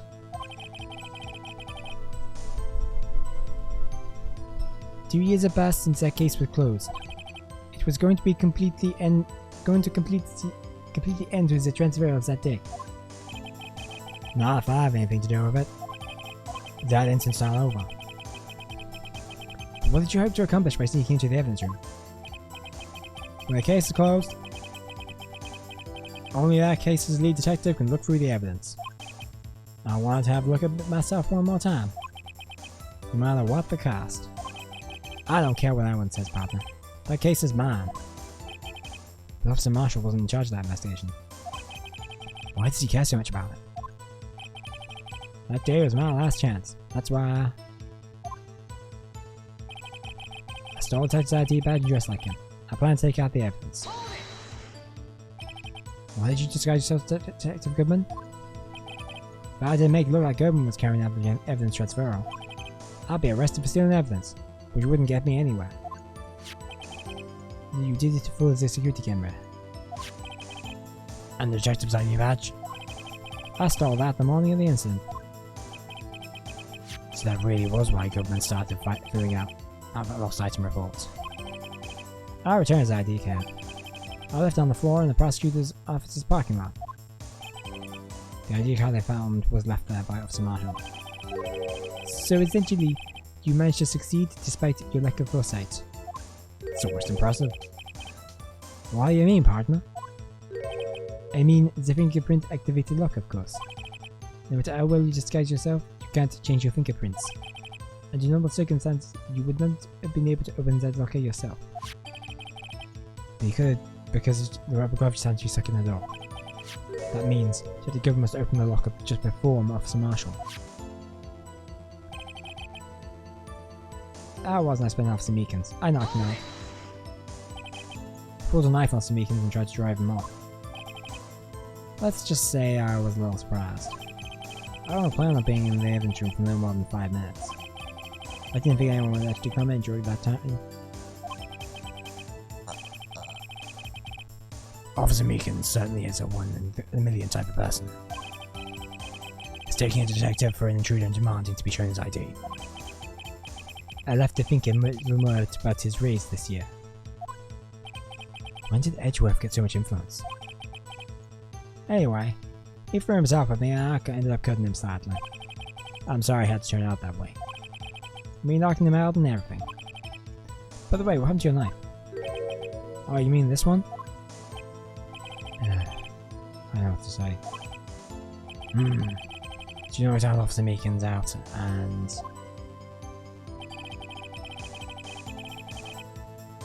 And I should escape, which I knew Jeremy's would become camera. So you did your research beforehand. Those who go in the desert unprepared don't live long, partner. I didn't think it would make a difference though. Security tapers are raised every 6 hours. While all had gone as planned, no footage would have been left. However, you bloodied your coat in your struggle with the Meekins. So Mom was in the security room when I came out, and the jig would have been up. I opened my locker and stashed in there. What was the Meekins doing during that time? What else? He was sleeping like a baby.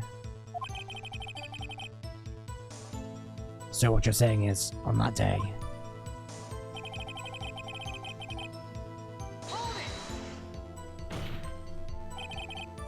But the blood found at the scene certainly indicates a crime took place. Why, are you blind? The victim shown on that tape is me, and I'm not dead yet, partner. So you stole the So you stole the evidence from the locker? Actually, no, I didn't. Why not? When I opened the locker, the evidence was already gone. What? Mr. Edgeworth, where is that evidence? It is still missing, Your Honor. Oh, because Goodman came in beforehand. The evidence of Goodman's locker was already empty. Someone else stole the evidence. Officer Marshall, may I ask you one thing? Far away, partner. It's a free country. Just remember, I'm also allowed to decide whether to answer or not. Why did you decide to do this? Stealing a society, injuring a police officer. This is no small offense. Not ever you're enough to say yourself. This will have serious consequences. You'll just be forgiven the salary.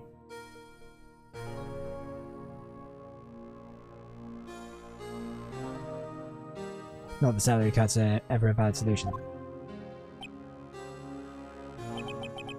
Like I said, this isn't your case. This one is mine. And I'll do anything it takes to get an answer I'm satisfied with. The witness has an unusual amount of zeal. Let's hear more. I just can't forget the SL9 incident. You know why? Speak on that. But that case was solved 2 years ago, wasn't it?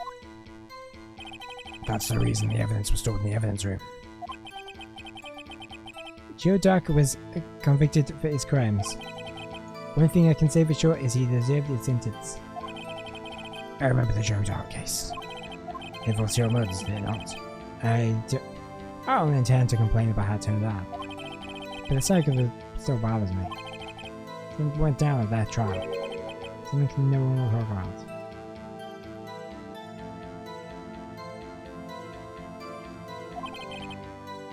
What happened?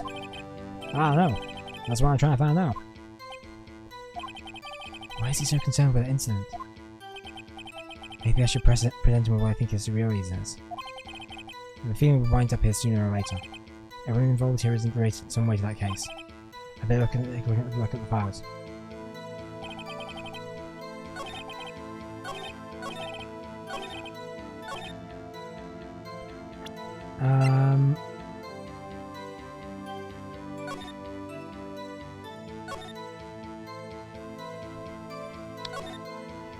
So Richard Archer emerged in death. Peter Jones, Jason Knight, Richard Moss, Neil Marsh. Ooh! Oh, his father was one of the victims, or brother, or some relation to him. Prosecutor Mark Edgeworth, witnesses Lana Sky, Emma Sky. Detective investigators, Dan McGart, Lana Sky, and Spooks Goodman, this is Duke Marshall.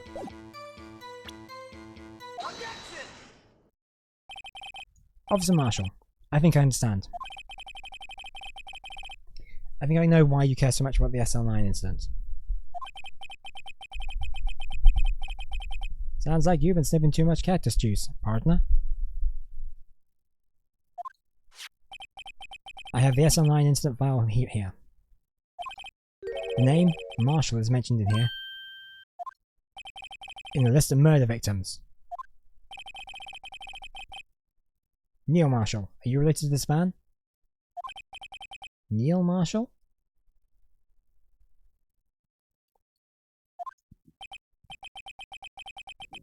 Yeah, I'm sure you heard that name. 2 years ago, he received the same lousy prosecutor award you got. What? A prosecutor? You must be talking about the King of Prosecutors Award. Now I remember. Prosecutor Neil Marshall. He handled the SL9 case before I did. That's right. He was killed. And the case fell into your hands. But what's his relation to you? He was my brother. He was investigating the murders of Damon Grant, the then Deputy Chief of Police.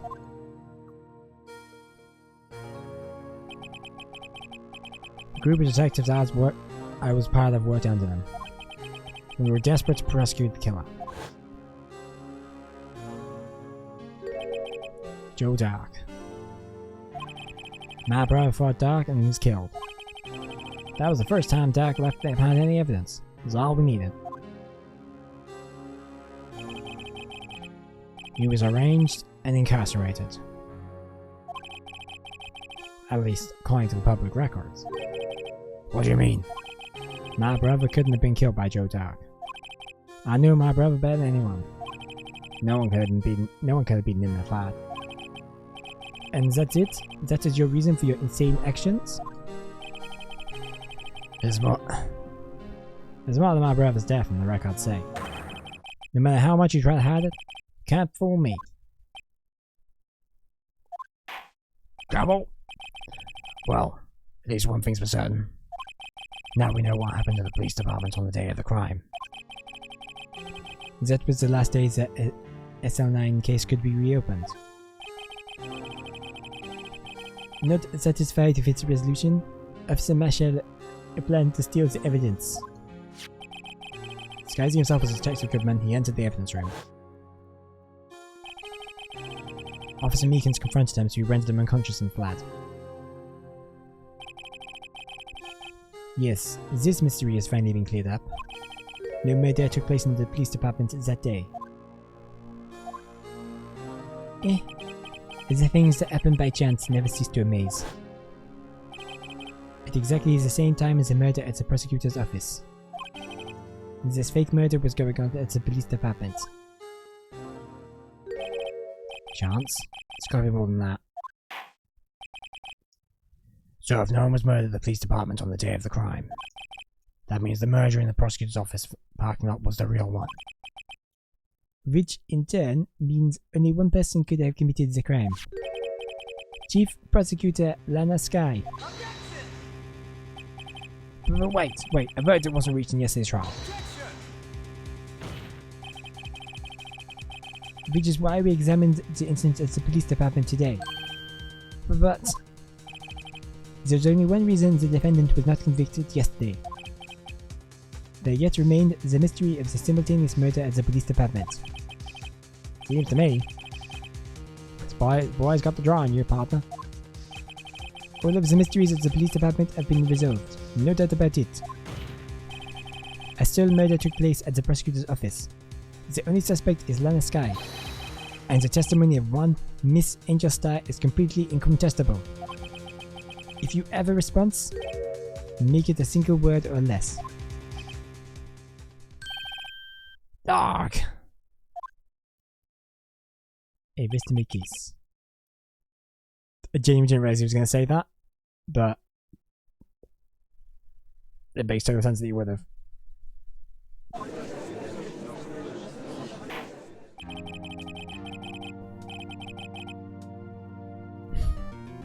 It seems this trial has reached its conclusion. There is no room for doubt. Well done, Mr. Wright. Thanks to you, I didn't need to waste my time disproving all the alleged murder at the police department. There's no doubt what I proved today is true. The apparent murder on the security cameras tape really was fake. But I didn't realise that would end up proving Lana guilty. Now then, time for the verdict has arrived. This court finds the defendant.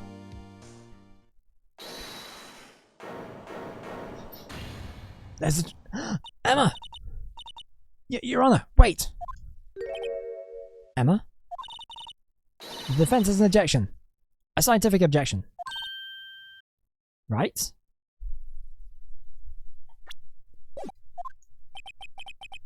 What do you mean, right? Mr. Wright? Are you this girl's guardian? Your Honor, in a sense... Please, Your Honor. Well, I'm asking you for a minute of your time. Please hear me out. Mr. Edgeworth, please. I don't want to leave any loose ends. You want a minute? I'll give you 3. I was in kind of shock.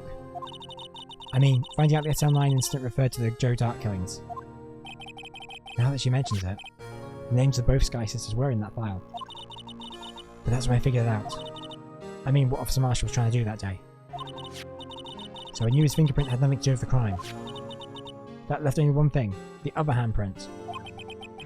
You mean the traces of blood found on Detective Gumshoe's locker? But no fingerprints are found in it, right? No, but I figured if I examined it scientifically, I'd be sure to find a clue.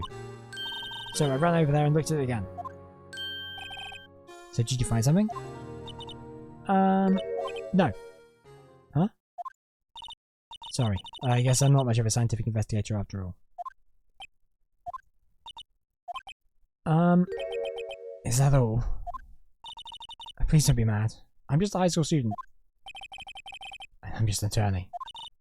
But Mr. Wright, those traces of blood are the only clue we have. If we can't find something wrong with them, please, Mr. Wright, you're a professional. Anyone can save Lana, it's you. Me? Oh boy. Gavel! Time's up. Now then, Mr. Wright. With regard to the incident at the police department, does any reasonable doubt remain? It appears the defense is troubled by the other blood mark. Looking at the floor plans, an handprint was discovered here. Is there a problem with this? Mr. Wright, I'm sorry I can't be of more use, but still, if you can't find anything wrong with that blood mark, Lana will be... Please answer my question, Mr. Wright. Whichever all day. Yes, Your Honor. If ever I need to concentrate, it's now. What could be wrong with that handprint on Detective Gumshoe's locker? Could there be something I'm missing?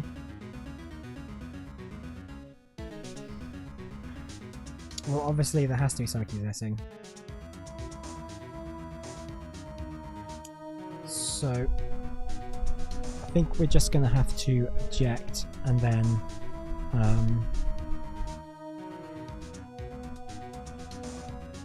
we have to object and then figure out as we go.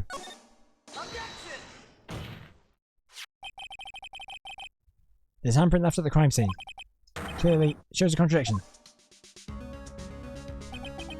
The only thing that seems clear is your grasping, Mr. Wright. You've been staring pretty intently at those floor plans. Tell me, is there a problem with them? Yes, this is strange. Take a good look at these floor plans. Something is missing. Missing? You mean something hasn't been drawn on there? Yes, something that, when drawn, will completely change the meaning of the blood mark. Let us pray the defense isn't simply trying to buy time. I mean, we are. But we're also not. Wink? Very well, Mr. Wright. With all this evidence here, there's got to be something I can use. The question is, which item can prove this? Which item can prove that something is missing from the floor plans?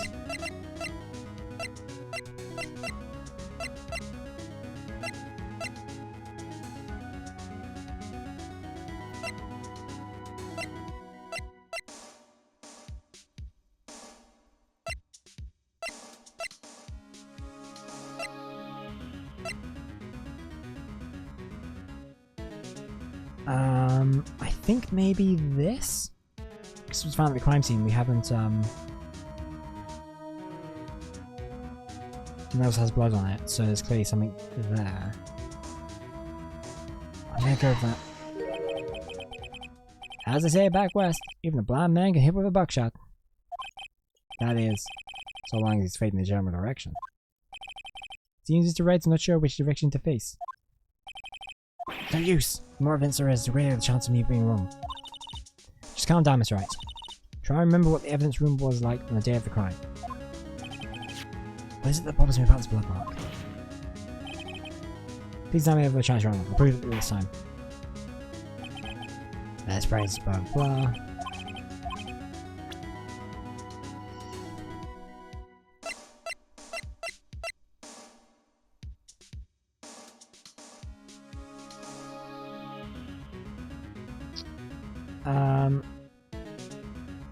Well, that's...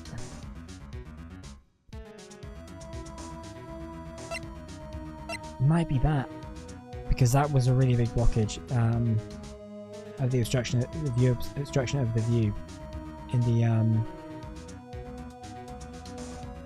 Also, there is a handprint on that badger, and I had not realised that before.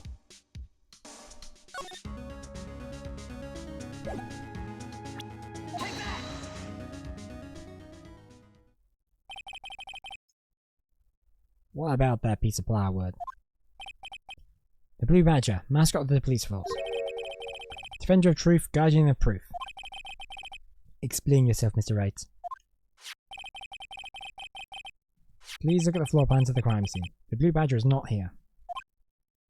So? So what happens when we put him in?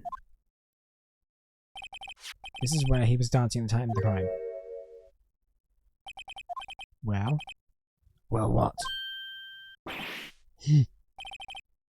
That's right. So if the Blue Badger is dancing here, it would be impossible to place a handprint at this spot on the locker. He's right. What?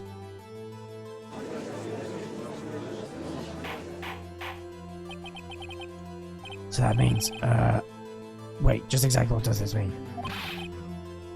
It means it can't be done. What are you saying? Blood traces were undeniably found on that locker. Look at me, I didn't put it there. Mr. Wright, think for it scientifically. Emma?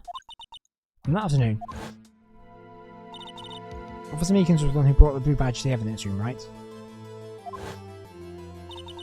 After you put it down, it would have been impossible to leave a handprint on that locker.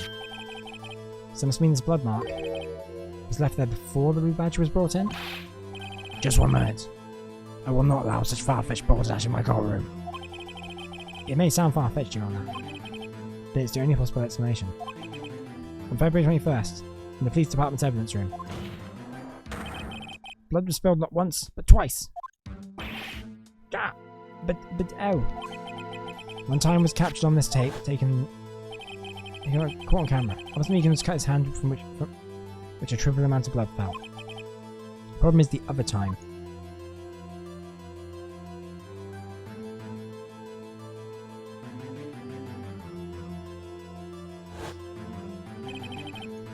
Someone pled prior to the struggle shown on this tape. It had to have been Detective Goodman when he was really murdered. That is ridiculous. I refuse to accept your absurd claim. The murder portrayed in the security tape has been proven to be fake. However, that does not explain the blood mark found on the locker. So then, assuming this murder you purport really happened, when did it take place? I demand you show evidence that proves when it occurred. When did the first incident occur? To summarise, the defence claims that prior to Officer Meekins being cut by Jake Marshall, who was posing as Detective Goodman, oh boy, this is already confusing, another incident took place in that evidence room. That's right, the blood mark on the locker proves this. Very well, and tell us, when did this first incident occur? As Mr. Edgeworth said, proof must be presented. Proof that shows that when the murder took place. There's only one piece of evidence that can show that. Now then, the defence please present its evidence. What shows when the first crime took place? I would guess it would be the ID card record, right?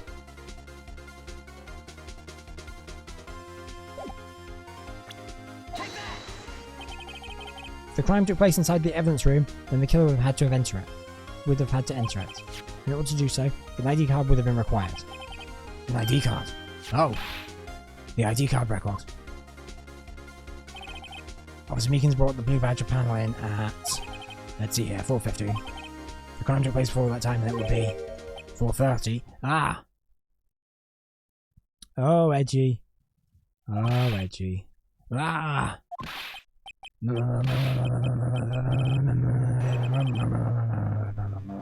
Miles Edgeworth, just what have you done?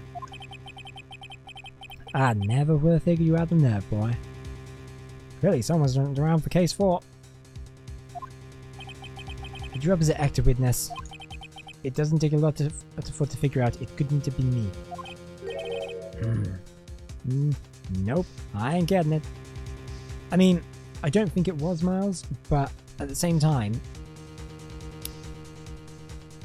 the body was found in his car. I mean, obviously it's kind of a frame job, but... I'm afraid I don't understand either. It is clear from the luminal test that blood was there. However, when the second time took place, both Officer Meekins and Officer Marshall failed to notice the blood. That means the blood from the first crime was wiped away by the real murderer. It would have had just 10 minutes to murder the victim, carry his body away, and clean up the blood. Unfortunately, that is physically impossible. That would mean crime was taking place before Mr. Edgeworth entered the evidence room. Let's look at the chart again. There's only one other card number remaining. 7 sevens. Talk about a lucky number. But wait, that doesn't make sense. How could Detective Goodman have entered the evidence room? Since there's no record of his card being used beforehand, he must have entered it along with the real murderer. That's any plausible explanation. He went in with 7777. Mr. Edgeworth, please look into this as soon as possible. Find out who the ID number is 77777777. That is 17 too many, Your Honor. I don't care. Unfortunately, I'm unable to look up the owner of that ID card. I bet it's Gant. I'm calling it now, it's gonna be Gant. At least, at present. What? Explain yourself, son. The ID number 777777 belongs to someone with the rank of Captain or Aya. Or maybe Chief of Police? Someone who is a so-called executive officer. We don't have the authority to inquire into such a person's identity. But that's ridiculous, just how... I'm not finished talking, Mr. Wright. There is one situation in which we can be granted such authority. If an official charge filed against an executive is accepted. An official charge? Y'all like, aren't ya? Well, your cover-ups and your forgeries. That's how the prosecutor's office operates.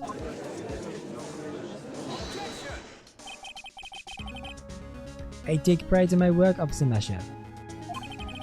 I would appreciate it if you would keep your slander to yourself. Slander, is it? Okay. Let me ask a question. Yes? No, not to you. To her.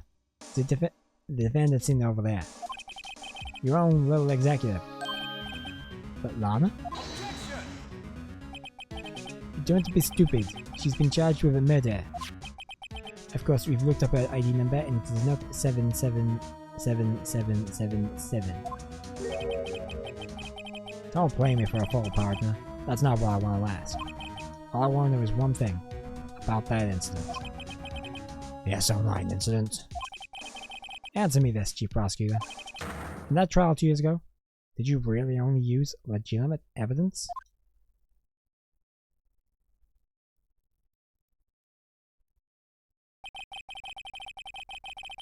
Do you need the witness to repeat his question, Chief Prosecutor?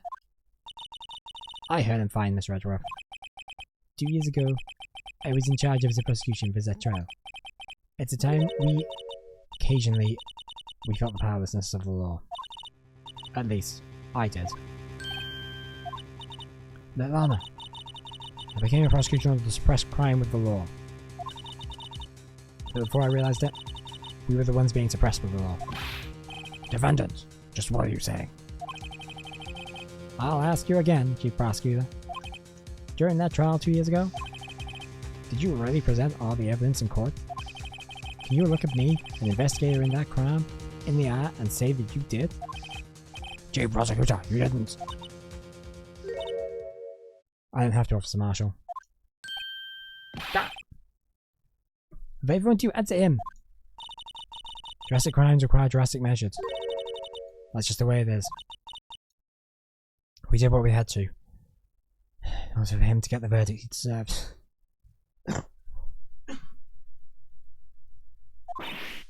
But Lana, even if it involved forging evidence,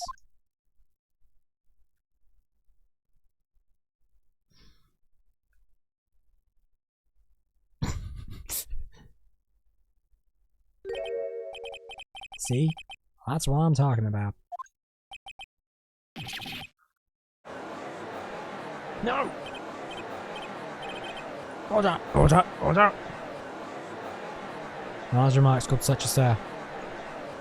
The chaos in the courtroom cannot be quelled. We'll have to wait until the following day.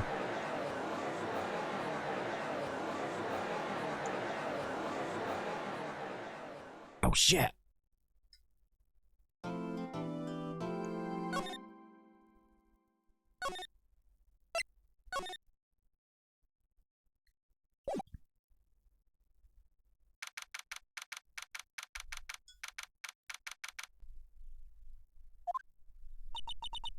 I'm so sorry, Mr. Wright. I'm sorry for what my sister said. Drastic crimes require drastic measures. That's just the way it is. We did what we had to do in order to get at the verdict he deserved.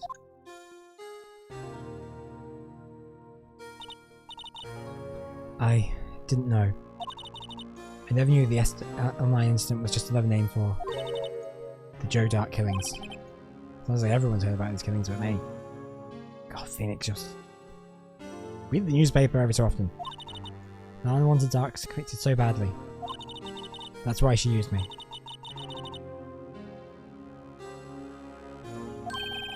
What do you mean? What happened to you? It's all there in the file. Joe Dark's last victim was prosecutor Neil Marshall.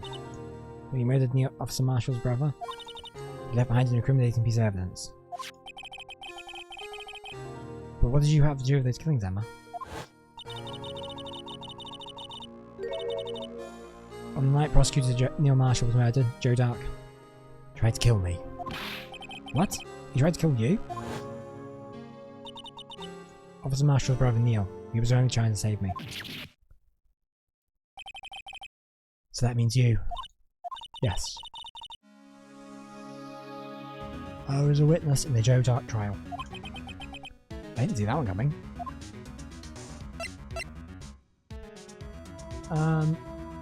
Tell you what we're going to do is we continue on this investigation, but I'm going to take like a quick 5-minute break, and then we're back in, yeah, back in 5 minutes or so, just less than 5 minutes, and we'll continue with this and get through to the final, get through to the next trial, although it might be over a while for this investigation.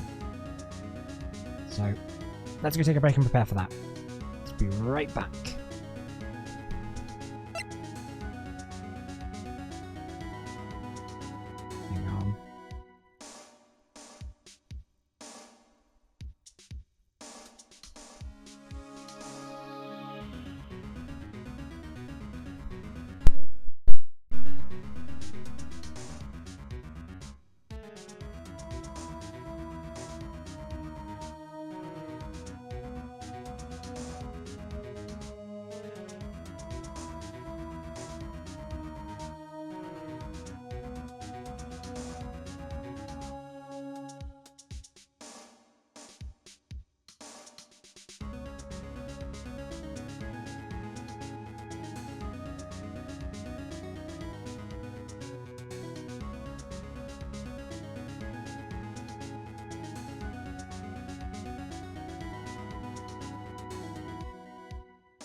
Alright, okay.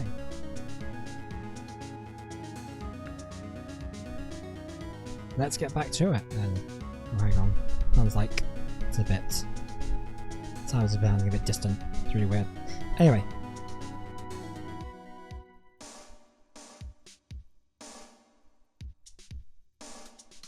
Right, let's talk to Emma about being a witness in the Joe Dark killings. Happened 2 years ago. It's right about this time of year too. There was a terrible thundered storm that day, unusual for the season. I was alone in my sister's office. We were planning to eat dinner together once she finished her work. Then suddenly, this terrifying man came bursting into the office. Joe Dark. Seemed like he was running from someone. He pulled out a knife and screamed at me. I didn't know what was going on. Just then, Prosecutor Marshall showed up. Dick Marshall's brother. Joe Dark tried to take me hostage, but before he could, Mr. Marshall tackled him. Then, what happened? I'll never forget it. Lightning struck, and the lights went out. Suddenly, a bolt of lightning flashed outside the window, lighting up the office for an instant. What I saw then and burnt a permanent picture in my mind. I can still see it now. Permanent picture?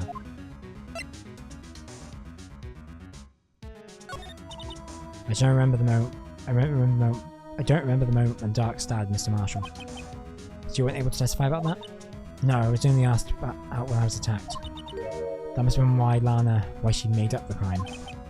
Made up? You mean provided bogus evidence? The prosecutor's office wanted that guilty verdict so badly. Lana forged evidence and Mr. Edgeworth used it. Edgeworth? Yes. But I'm sure he didn't know anything about it. He couldn't have given evidence he couldn't have known he was being given false evidence. Even so, that's when it started. There's rumours about Mr. Edgeworth. I mean, it's all my fault. If I could testify properly, none of this would have happened. So it's true, even though I may not have known it. Edgeworth really was involved in falsifying evidence. After that case ended, Lana was never the same. She became cold, like she is today. She must not have been able to face up to what she did, especially not to Emma. What did you see in the instant the crime occurred?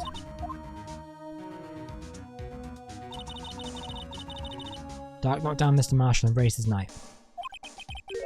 Neil Marshall was stabbed in front of this poor girl. I don't remember what happened after that. Apparently I passed out. When I came to, Lana was cradling me in her arms. Poor Emma, you've been through so much.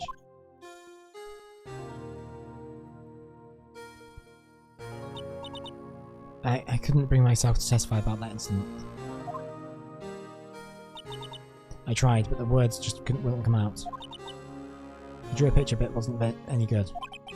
2 years ago, he must have been 14. That's understandable.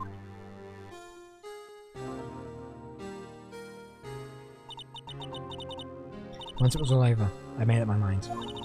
I decided when I grew up, I'd become a scientific investigator. I want to be able to fight crime with my testimonies. And to find the evidence to make it an airtight case. That way Lana would never have to forge any. I see. We can find something to understand what makes Emma tick. But there's still something that bothers me about that crime. Something that's puzzling me, Emma. What is it? You said you were at in Lana's office at that time, right? That's right. Why then would the serial killer come running in there? Not only that, but he was being chased by a prosecutor? Oh, there's no mystery there. Joe Dark had been taken in for questioning that day. Taken in for questioning? You mean about the police? Of course, this happened at the police department. He tried to run away halfway through the interview and fled into my sister's office. But why would you run all the way over to your sister's office? Because the detective offices and the questioning room are right across from the elevator. Across from the elevator? But Lana was the chief prosecutor, wasn't she? No, silly, didn't I tell you? 2 years ago, Lana was a detective. She was the best in the entire force. What? That's news to me. After the Joe Dark case, she was transferred to prosecutor's office and made chief prosecutor. Lana used to be a detective? I better have another talk with her.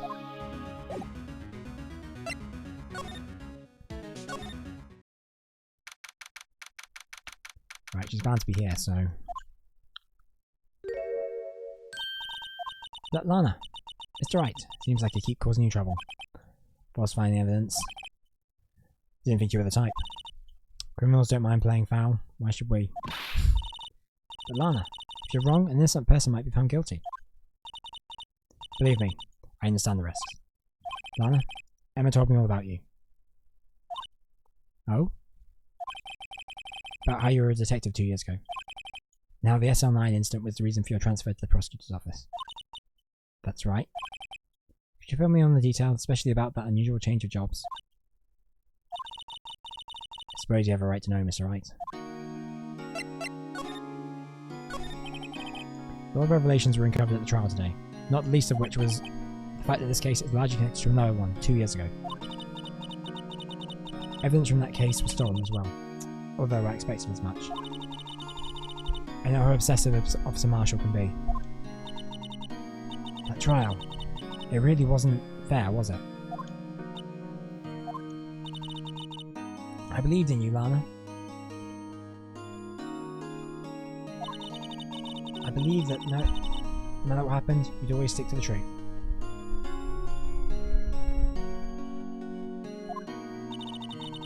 It couldn't be helped, Emma. At the trial 2 years ago, I sold my soul. Well, all drama aside, the fact of the matter is, at 5:15 there was no murder at the police department.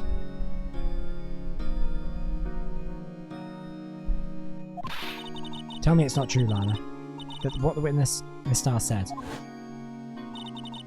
about you stabbing Mr. Goodman with a knife. Lana, I don't understand. Why won't you tell us? Emma, this doesn't involve just me. I don't think I've ever seen Lana look so phased before. It's true. I was a member of the police force 2 years ago. She was amazing.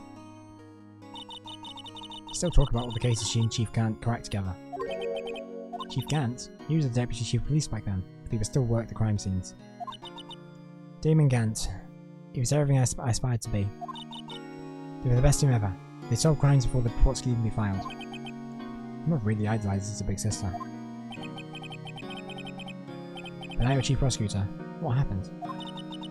I always planned on becoming a prosecutor.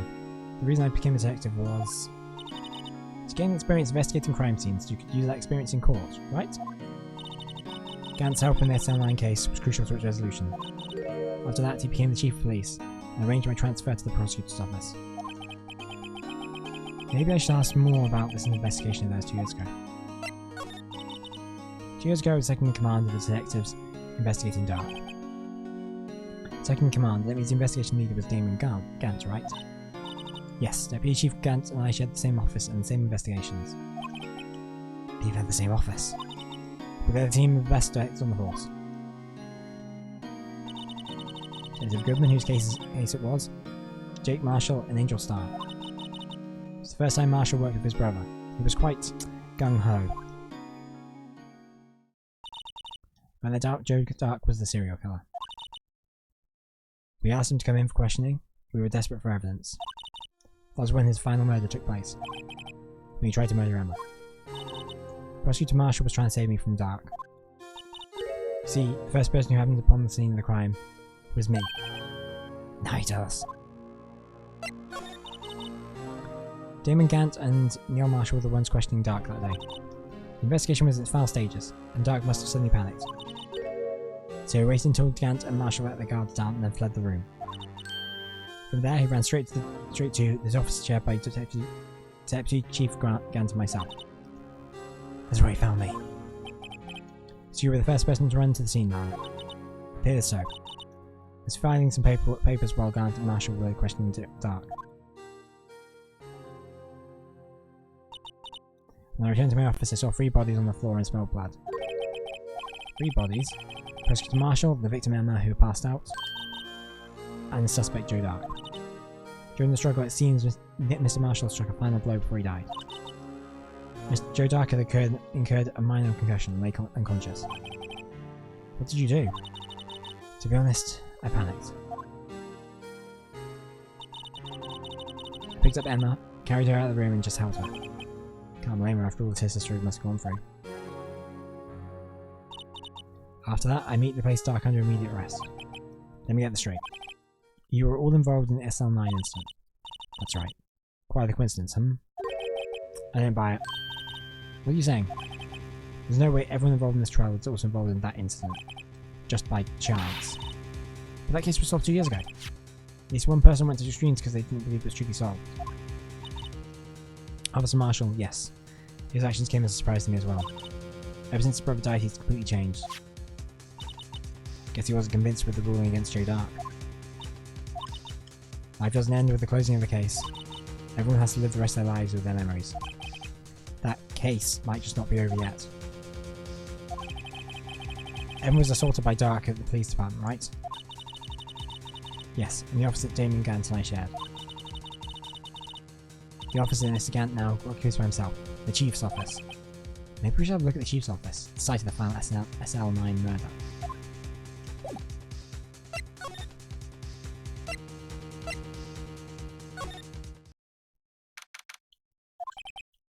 I don't see to take the gumshoe anywhere. Things seem kind of quiet around here today. You're right, the Chief of Detectives seems the same though. Why don't we go look for some of the people to talk to? Right, we can come back here later.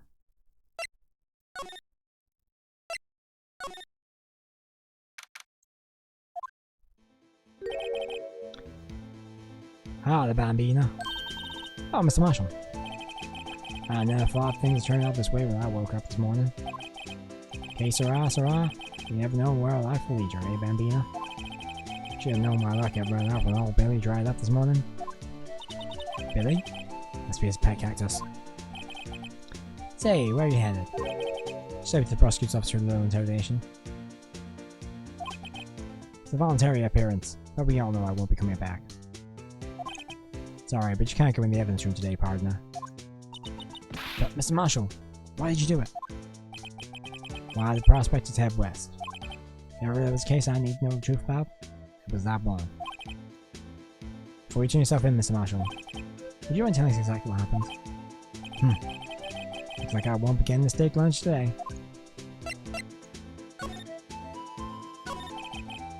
Something was fishy about that trial from the beginning. It isn't just me either. All the detectives thought so. What do you mean fishy? Some of the facts reported were inconsistent with the evidence we found. For example, the murder weapon.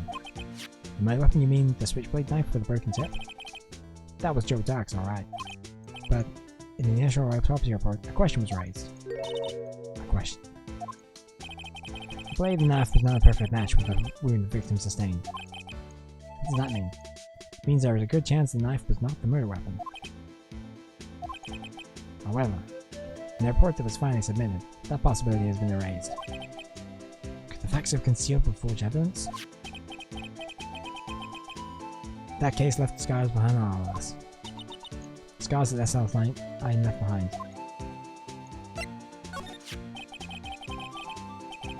I got the looks, but he got the brains. He was one of the best prosecutors around. I had just made detective when it went down. It was our first case together. How old is he, your brother? He was 27 at the time. He was awarded the highest honor that very day. The highest honor? You mean the King of Prosecutors? I knew it! Why are you looking at me for like that for? That's an honor for a prosecutor. Smash must have been really close to his brother. The SL9 took place. It wasn't the same day as... That's right, it was the day of the evidence transfer. Interesting. It was drizzling that morning, and by nightfall that was thunder. Can't believe 2 years have already gone by. Tried to steal the evidence so the case wouldn't die. Probably someone tried to stop you. The government was murdered and the evidence lock was empty. There's something going on behind the scenes in that case. We all know that later. Every detective involved in that investigation, save one, was taken care of. This star was fired and I was demoted and boxed away in a tiny room. What about Detective Goodman? If they had assigned to him too, the commissioners would have gotten suspicious. Nah, they were too careful enough to be too obvious. Who are you talking about? Don't get upset, Bambina. I mean Damon Gant and Lana Sky. Investigation of the Damon Grant and his second command, Land Sky. There was a person on the force who inherited that duo. That case was the biggest step in both their careers. After the case ended, Lana transferred to the prosecutor's office, right? Yeah, Damon Gant, the new chief of police, arranged for that to happen. She's there been the same since she left.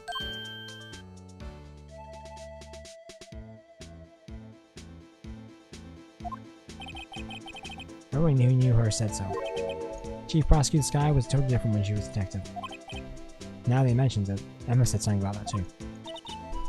Tell me, what happened to my sister? Sorry, Bambina, but her secret is too well guarded. I never found out. Not a secret it started 2 years ago. So there you have it. That's my story. Did you enjoy it, partner? It was certainly enlightening. It's one thing for sure I found out in court today. That boy Edgeworth isn't my enemy. He was the one who used falsified evidence to get a guilty verdict. But someone else who was the one who gave him the evidence and planned everything. That someone is Damon Gant. Don't believe me? Well, I don't blame you. I won't even be a patrolman after today. Too bad I won't be around to work with you when you become a real scientific investigator.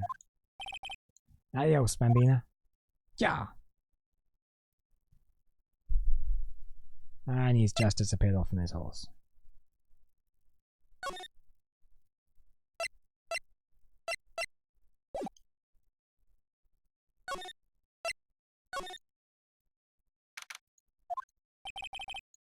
No one's here today, not even Miss Star.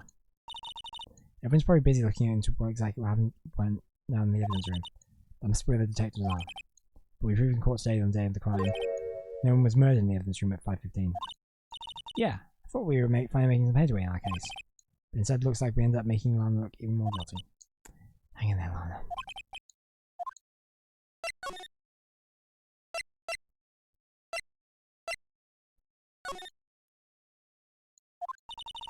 Mr. Edgeworth isn't here. Maybe he's being questioned by the inquiry committee. Took a real beating in court today. Yeah, I've Lana admitting to falsifying evidence 2 years ago. Guess we'll have to come back later.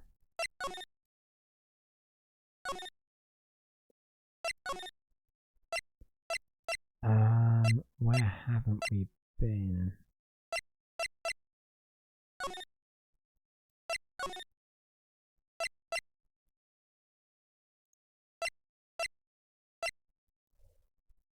If we go to Wright & Co, what it says.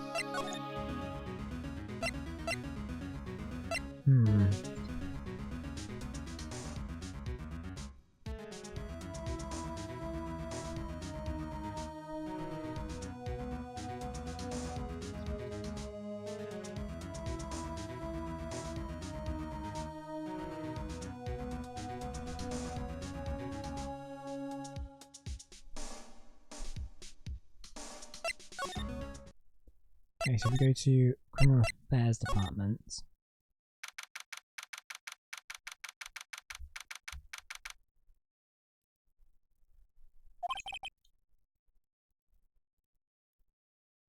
Oops. Accidentally minimize the game. This place is always pretty deserted, but today empty, but today it's deserted. I think everyone's busy solving crimes. Oh, if you're looking for the others, they're all in the conference room. Thanks. Oh wow, he actually talked to us. The chief prosecutor for saying what she did in the decision about what to do about Mr. Edgeworth, not to mention our statement to this media in tomorrow's trial. There's more chaos going on than Thanksgiving and Christmas put together. I think festive is the word usually used for those. Sir, I'd like to have a look around Chief Gant's office. Just use the connecting hallway to the other building and take the elevator to the top floor. Really? You mean it's okay for us to go in there? I mean, we aren't police officers or anything. Now I see where Detective Gum gets his unique charm. Well, what are we waiting for? Let's go to the chief's office. Whoa! That's a big organ. The hell is that doing there? It's very impractical.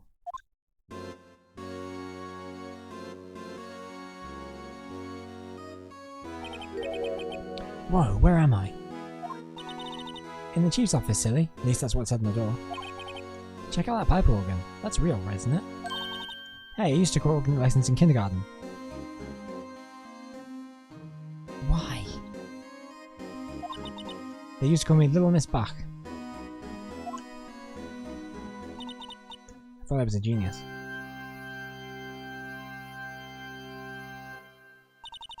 I never could remember where C was. Ah! Oh, it's you two. Chief Gant. He put that paper he was reading on his desk. In his desk. Sup, Righto? Have you been swimming lately? No I haven't. I've been kind of busy lately. I can appreciate that. I've had my hands full too, with Mr. Marshall's misconduct and Landon's provocative statements. Provocative statement? Oh, you mean about the forged evidence? 2 years have passed since that incident. My, how time flies. Is there a big picture on the wall over there?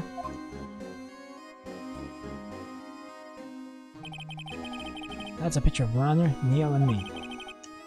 So this is Mr. Marshall's brother, Prosecutor Neil Marshall. We used to commemorate our work together. Something's not right with this picture. I can't quite put my finger on it though.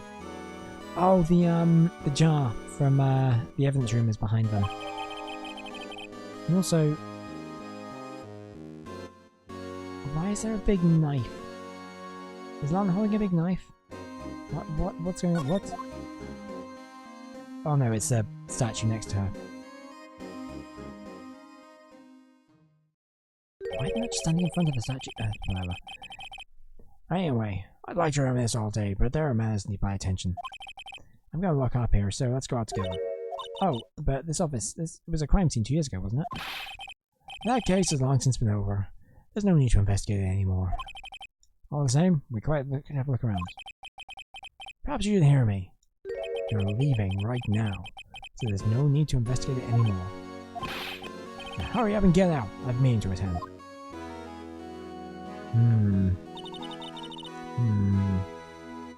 Suspicious. Looks like we are welcome. Seems that case isn't over with yet, after all. What do you mean? Chief can't deny our request to search the crime scene. That means there must be a reason he doesn't want us looking around in there. You mean like a clue? Let's go up where we can get inside the chief's office. Through the window! I don't care if it's 4 stories up.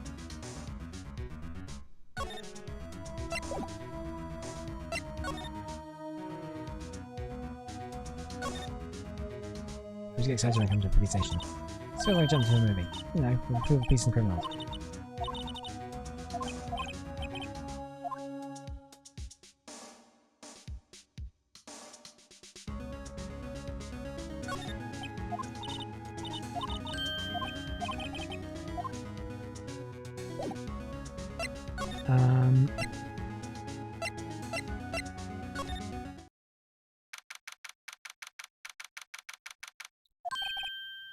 Hey, pal. So it's a gumshoe. Aren't you supposed to be in a meeting? I'm, taking a breather. My feet hurt. From sitting so long? Actually, I'm serving everyone coffee. Sounds like Chef the Gumshoe's still out of the loop. Say, have either of you seen Mr. Edgeworth? Edgeworth? No. Why do you ask? He's under fire from the police department and the prosecutor's office. It's almost like the battles between you two in court. That sounds serious. Is it because of what my sister said? That's basically what it all boils down to. That falsified evidence 2 years ago? Now Mr. Edgeworth has the whole world after his blood. Yikes.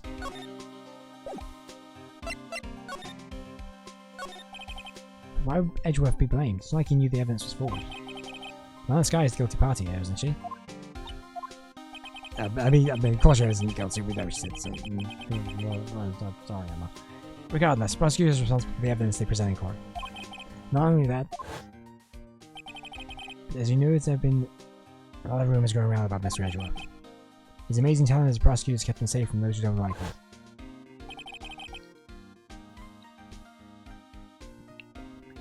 now with this. Are there really so many people who hate him? In our world, only those with talent rise to the top. Mr. Edgeworth not only has that, but he's also young. There's no better recipe I know for making enemies. Hey Dick, keep up the good work. Yes, sir. Let's go for lunch sometime. My treat. Yes, sir. You gotta take me back to that joint sometime, okay, Dick? Yes, sir. Seems like you don't have any problem with enemies. Yeah, well, I'm careful not to stick out. Anyway, I'm not worried about it.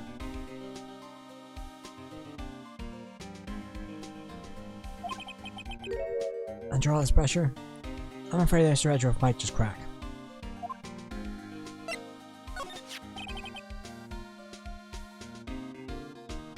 Actually, I took a look at the SL9 file earlier, while the coffee was brewing. Seems genuinely concerned for Edgeworth. Well, did you find out anything? The only evidence Dark left behind was during his final attack. His final attack, you mean when he killed Prosecuting Marshal, who was trying to say protect some girl. Me. Seems like the gumshoe never realized Emma was the girl. That's where he left the most incriminating evidence of all. Well, what was it? Oh, I think it had something to do with the murder weapon. Oh, I forget. Look, it's all written in here somewhere, okay? Its power of recollection never fails to impress. Maybe we should show him the murder weapon. It might jog his memory. Yeah, let's do that right now.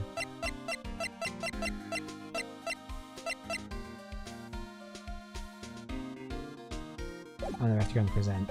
Duh, an idiot.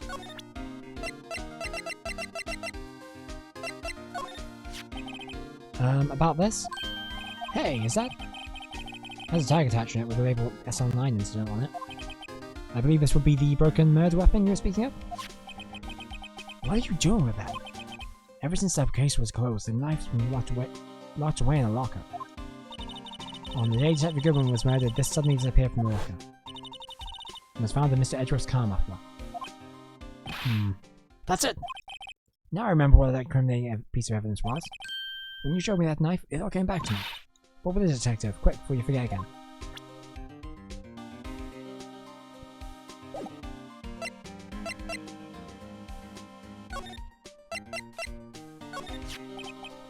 This knife, it was Joe Dark's, wasn't it? That's right. We traced it back to the store he bought it at, plus Alan's fingerprints on it too. But no one actually witnessed him using it to murder anyone, right? That's where his luck ran out.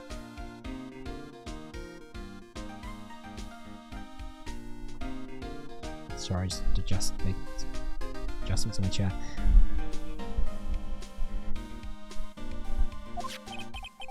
When you take a good look at the knife, you'll see it's broken. Well, nothing gets past you. You don't have to take a good look to notice that. Yeah, well, anyway. Take a guess where the broken off tip of the knife was found. No idea. That's what did him in.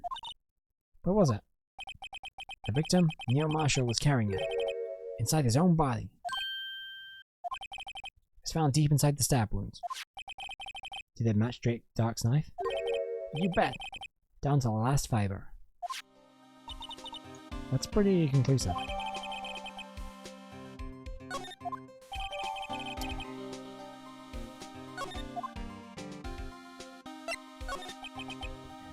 Joe Dark was 42 at the time of the crime. He was just a run-of-the-mill businessman. Businessman? What made him take to serial killing?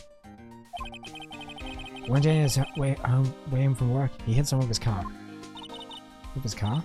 So, it was an accident? An accident, yes. It transformed into an animal. An animal? He killed the man that witnessed it. A kid walked by just then, so he killed him too. Then when he was burying the bodies, the jogger came upon the scene and was killed as well. Finally, he turned himself in. Seems he was a pretty careless animal. Of course, this is all just conjecture. There wasn't a single shred of evidence. So he turned himself in. Yes, but in the middle of his questioning, he fled the murder's final victim. Prosecuting Marshall. Crime was witnessed by someone too, but luckily A. Dark was arrested on the spot. It's a good thing that last witness wasn't killed. That last witness. AKA Emma. Well, there you have it in a nutshell. That's all I know. Can I ask you one more thing? What is it? If it's money you need, you should ask Chief Kent. It's not money, but it doesn't concern the Chief. His office is a crime scene, right? It's where Prosecutor Neil Marshall was murdered. Chief's out now and his office is locked. But we'd like to have a look around if that's okay. Or hell, any detective's ID card can unlock the door. What? Really? It seems like a not particularly great system. But I've let a civilian in there. I'd be charged with breach of trust. Breach of trust? Simply put, I'd be canned. Oh, sorry pal. I don't plan on getting fired because of you. How about this ID card? I'll say it to Goodman's. That won't work either. It was deleted the day he died. Oh. So in other words, gumshoes are any chance of getting in the office. I wonder if there's something we could show him that would make him change his mind.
Okay, so...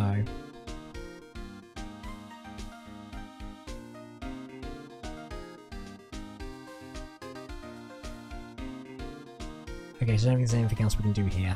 Right now we have to go to the prosecutor's office and talk to Edgeworth, I believe. Unless I have forgotten something, which is very possible.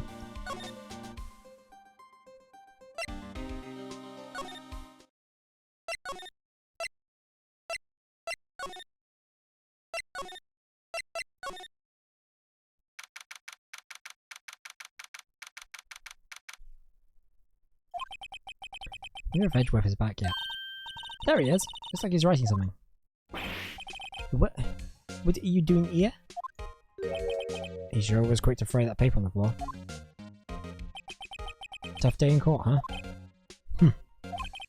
I've had to live the past 2 years as rumors flying around. I've had another allegation to me. Cheer up, Mr. Edgeworth. I'm rooting for you. That's Edgeworth for you. Always trying to hide his real feelings. So, what do you want? Unlike some people, I don't have all day. Jeez, calm down, mate. There's no excuse for what I've done. 2 years ago, I used false evidence to obtain a guilty verdict. That's what it all breaks down to, and nothing I can do or can erase that fact. But you didn't know, did you? I mean, that evidence was falsified. The police department and the prosecutor's office share a bond of trust. If that bond is broken, we stand to lose everything. The police department's error is my error, my responsibility as the prosecutor in charge. That fact remains, I say, no matter what excuses I might have. Mr. Edgeworth, I take pride in my work. So tell me why. Why has it all come to this? Even Edgeworth can't keep this kind of emotion bottled up. Are you up for the trial tomorrow? Humph. First, last year's trial, and now this one. Seems all you do is worry about me. To be honest, you're getting on my nerves. But Mr. Edgeworth, you can't just walk out on the trial. Tomorrow is the last day. It is too late to change prosecutors. I bet that is what my superiors are banking on. I never thought that case would come back to haunt me like this. What do you mean? There's a list of evidence. It is too short. Most lists run twice as long. It is only half as long as most lists. That is odd. After Neil Marshall was murdered, I became prosecutor for that case. I may not have been part of the investigation, but I knew what I had to do.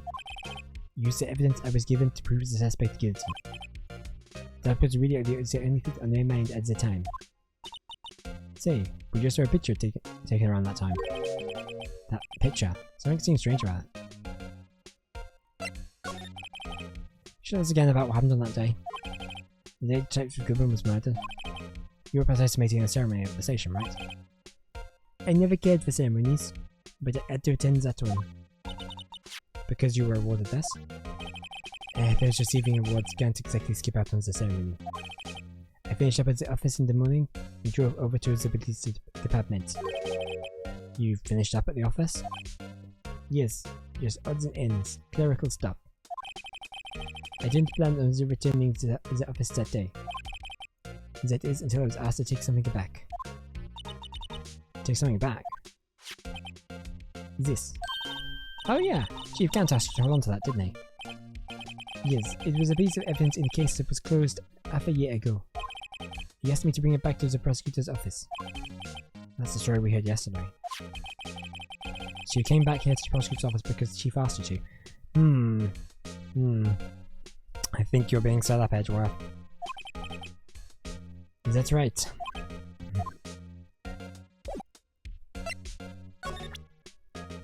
So I want to present that photo we just got. See if that means anything to him. This picture is hanging on the wall in Chief Gant's office. Prosecutor Neil Marshall, he just started making a name for himself. It looks like this was taken when he received the King of Prosecutors trophy. Speaking of that, there's something else that bothers me. Yes? Trophy Mr. Marshall is holding. It's a little different from yours. That's right. Yes, you're right. Ah, I remember now. Remember what? That was the official prosecutor's trophy looked like until 2 years ago. There's a story behind this design. A story? Sounds interesting. Would you mind telling it to us?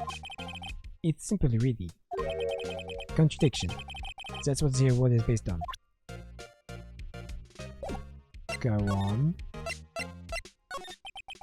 This award originates from an ancient Chinese tale.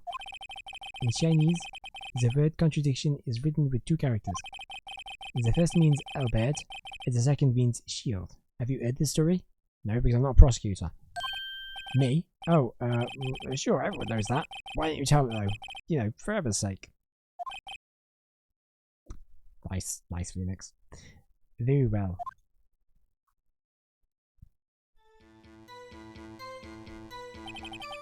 Long ago, in the kingdom of Chu, there was an arms merchant.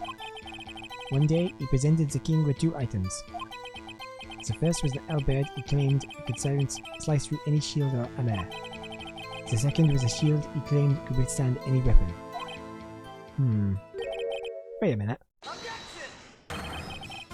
Those claims contradict each other. Very perceptive. But then again, you've heard this story before, right? Anyway, as you mentioned, the very descriptions of these items describe them both. When the king pointed this out, the merchant was left speechless. And thus the Chinese word for contradiction was born. Oh, I see. So the chipped shield and broken knife symbolize... Precisely so. They symbolize the merchant's items. The ancient tale ends with the merchant at his loss for words. But it is in our nature to pursue matters to their conclusion. Even if the result is something as ugly as this. Wow. Thanks, Mr. Redruff. I learned something new today. Didn't we all learn something today, boys and girls? That's funny. If that's so, then why were you only given a shield? You have to ask Chief Gant. 2 years ago, he had the Albert Patterson Award abolished. Chief Gant. King of Prosecutors. A trophy updated.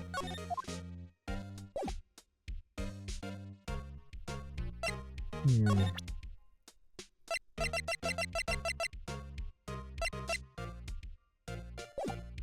just want to examine one thing in here because that wasn't there before, I don't think. I don't was writing before. Come on, Mr. Wright, let's take a look. Are you crazy? Edgeworth was sitting right there. Just distract him, I'll check it out. Hey Edgeworth, see any good movies lately? Is that Detective Gumshoe out in the window over there? Oh, he's falling! Hold on. Let's let me see what this girl is doing crawling around on my feet. I didn't even look. What? If you're having trouble reading, I'll read it for you. It says, Letter of Resignation. Whoa! Hang on. Resignation? Edgeworth, you don't mean... I'm tired, right? I feel as if something inside me has died. But Mr. Edgeworth, none of it is your fault. I know it's the path I've walked. You do not need to tell me. And the path I've walked hasn't been a just one. I cannot forgive myself for what I've done. And no one else should forgive me either. Uh-oh. I think he's serious. Mr. Wright, please, you gotta do something. It's a letter of resignation. I wonder if I can use it for anything.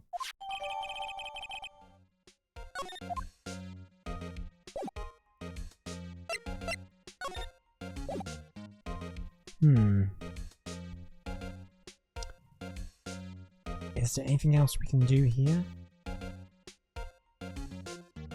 Or should we be moving on? I don't know where we move on to.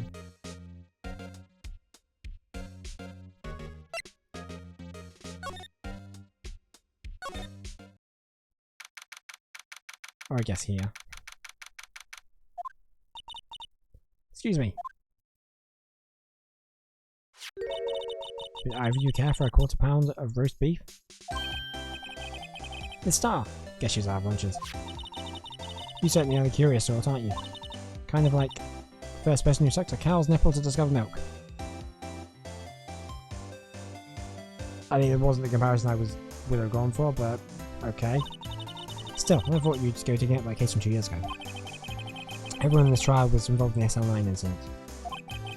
Not only that, but the murder occurred on the very day the evidence from that case was due for transfer.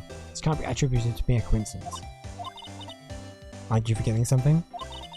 You know in that little scene I happened to witness? The instant Lana stabbed Detective Goodman with a knife? No matter how much of the past you dig up, it won't change what I saw. Roast beef is meant to be savoured when eaten. Star's hatred towards Lana. It all dates back to 2 years ago.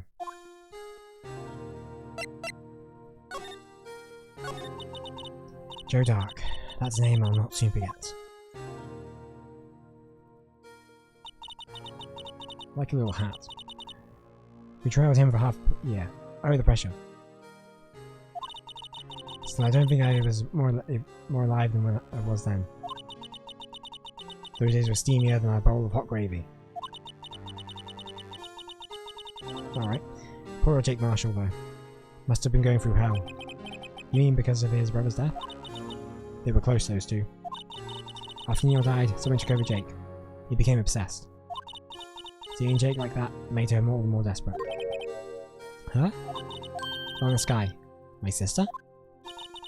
The best of the best were put on that SL9 case. And of course they were led by the legendary duo. Lana and Chief Gant.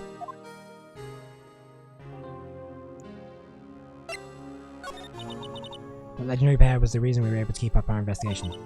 That's why we were so shocked over how it turned out. You mean with the forging of the evidence? Don't get me wrong. Joe Dark got what he deserved.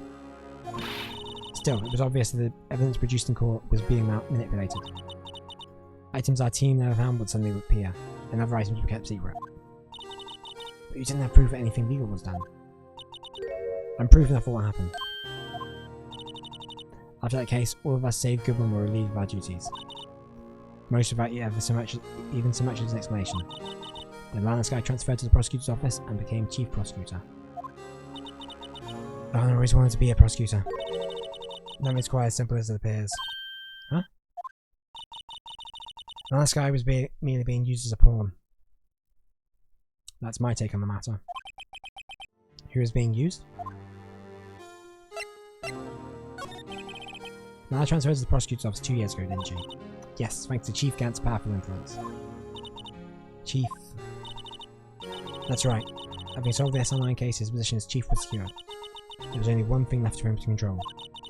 That no one could stand in his way. The prosecutor's office. What? You mean that's why Lana was transferred?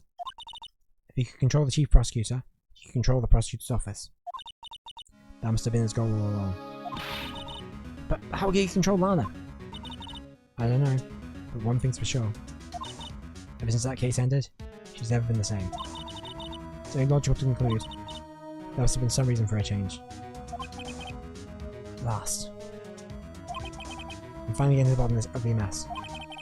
Thank you, Miss Star. You listen to me, Rookie. It takes more than a few ingredients to create fine cuisine. I hope you turn out to be a better chef than I've been. Dim gone to line the sky. Gant led the investigation with Lana in second command. They were the best. They solved all kinds of cases together, didn't they? Dim and Gant's magnetism in particular was almost unreal. His magnetism? By that I mean his ability to attract evidence. He produced the most incredible evidence in the cases he handled. Incredible evidence? You mean... Oh yes, there were rumours about him even back then. No one dared to confront him though. Take it though he's talking about Ford's evidence. Back then everyone looked up to Lana. All the detectives wanted to be like her. Really? Oh yes, myself included. I was a fool really. She hated everything crooked. And always watch out for the other detectives. That's why she was so concerned for Jake. Mr. Marshall. When Jake's brother was murdered, she felt as if she had lost her own brother. If it wasn't for her, I don't think Jake would have ever recovered from his shock. That's what makes it all the more infuriating. Mr. Star. Miss Star, sorry. That's right, I'll never be able to live with her. Why'd she have to turn so cold after that?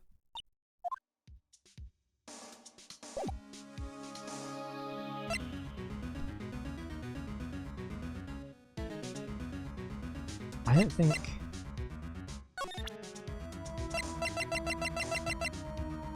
Is there anything we can present as evidence here that might be...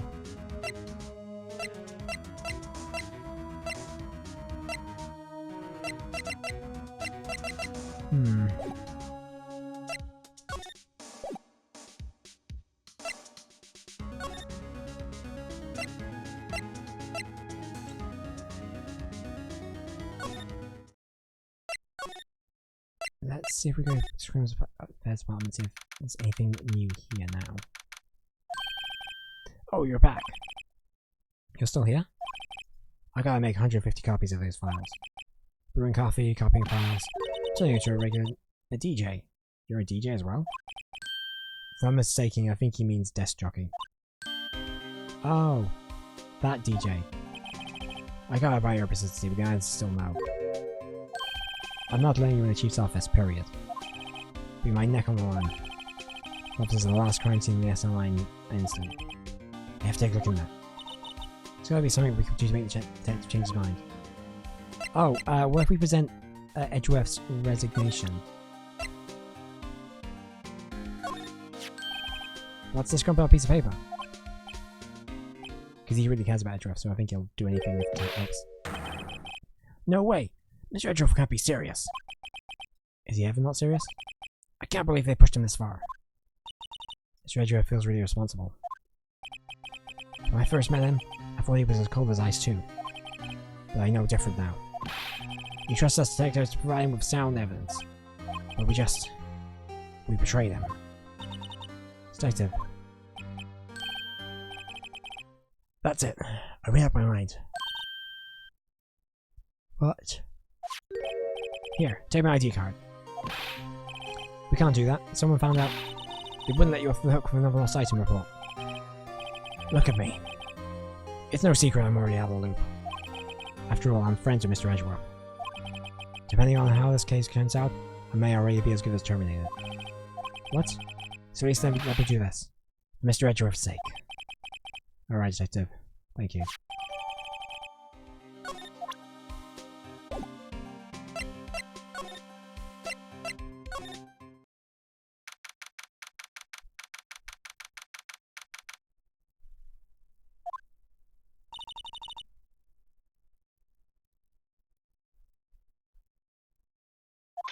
Goes Mr. Wright.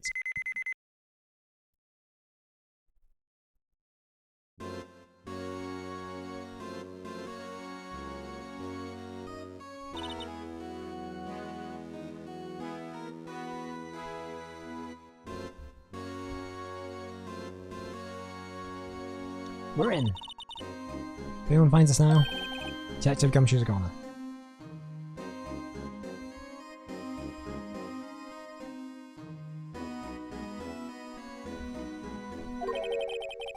If that happens, I'm counting on you to bail me out. Eek! Yeah!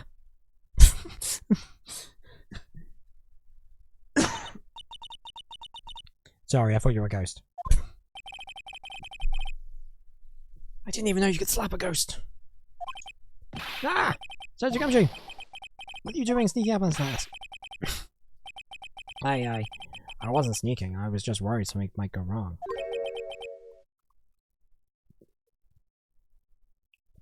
So I came to. If you're here, then what's the point in us giving us your ID card? You just had you crushed and rendered unusable in pocket. Surely that's made of like card or laminate or something. That was like really badly designed. Hey, don't do that to my card. I hardly ever get a chance to come in here, so I figure I have a look for myself. Besides, we're all in this together now. You really do want to get fired, don't you? Not if we're lucky. Now come on, let's see what we can find out. I've got a bad feeling about this. I said the thing! The most profitable joke ever. No, we're not leaving. Wow, look at the size of Chief Gant's desk. Speaking of that, when we were earlier, that was you two. Put that paper he was reading in his desk. I wonder what he was reading. Look at this. It's like a list of evidence. A list of evidence? In most cases, the list runs twice as long as this, though. Yeah, Edge was saying something about that earlier. Hey, look at the case name. Huh? SL9 incident? I wonder what this is doing here. Hold on, detective. What did you say? I said, I wonder what... No, about the evidence list. Usually they're twice as long. That's right. Guess there wasn't a lot of evidence. Half-size list of evidence. The list of evidence, it seems too short. Most lists run twice as long. What would the other half of this list be doing here? I knew it! The chief must be hiding something about that case. It appears so. Ripped in half, this part's all I've got. This is the real deal, isn't it? Disarmoring these weapons? Sure is, pal. Chief doesn't care for limitations. Press the pipe broken down this armor. Do you know how much many taxpayer dollars must have gone into this room? What? You mean we're paying for this? That's it. I'm not paying 1 cent of my taxes. You don't have any taxes to pay. Shh! Be careful what you say. Who knows? Chief may be hiding in this armor as we speak. I don't think you fit in there. Even if you did, you'd never be able to get back out. Cut it out. You guys don't know how scary that guy can be.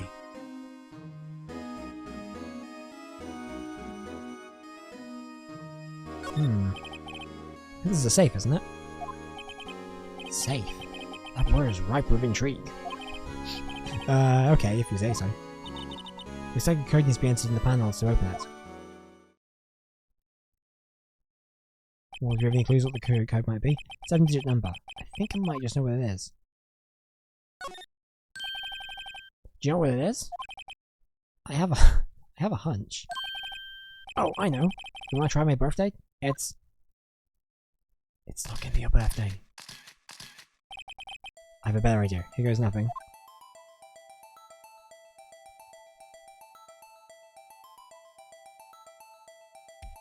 Can we check any other numbers?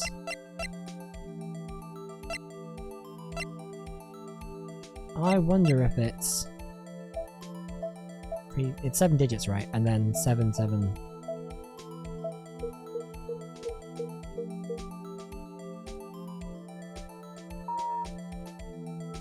Ah, yes. Knew it. Bingo.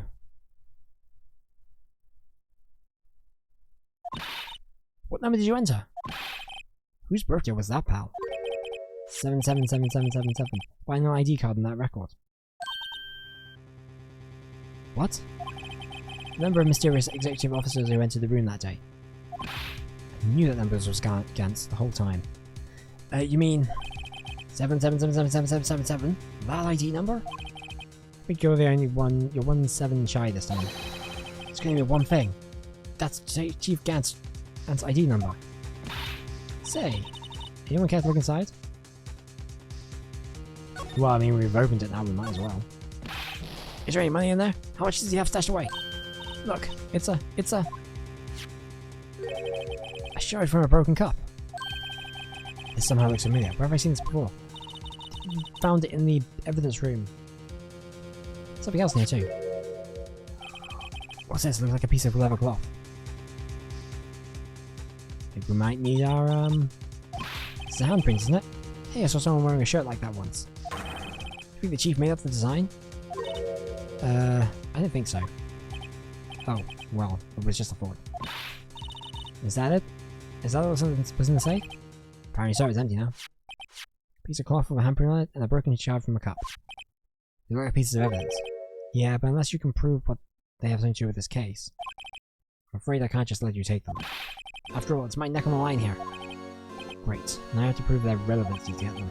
How are these two items related to the SL9 instance? Come on, there's gotta be something we can show the detective.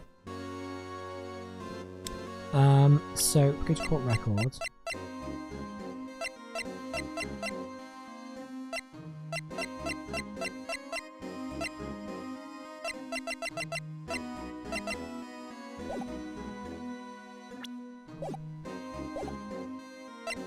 We present the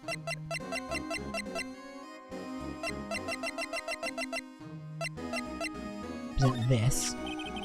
That's a gumshoe. Could you have another look at this jar? I remember when the three of us put that back together. Ah, those were the days. It's kind of early to be nostalgic, even like yesterday. Wasn't this jar a piece of evidence from that case? That's right. One of the shards had SL9 instant sticker on it. Isn't this ringing bells? You know, that fragment we just found? You mean this one? That was in the safe? Yeah, that one.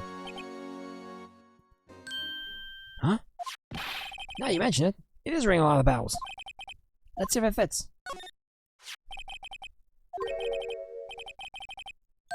Let's get assembling. What are we, the Avengers?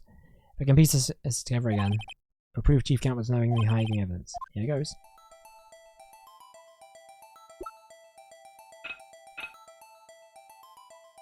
Combine! Kapow! There! Fits like a charm. That of course means Chief Gant willingly and knowingly hid a piece of this jar in his safe. In other words, he concealed a piece of evidence from the SL9 incident. But... Hey guys, get a load of this! What is it? This piece you just attached. It's different from the others. How so? There's a reddish line on it.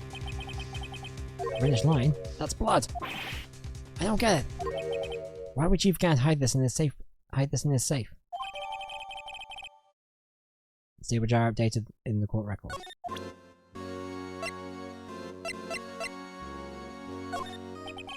Find fire won't be able to give you any more information. So that's why I have to get out of this online system now. You understand, don't you? Don't be so negative, detective. We do want you to share your information though. Oh, who am I fooling? I've never had anything useful to share to begin with. Ah, God. Stay positive.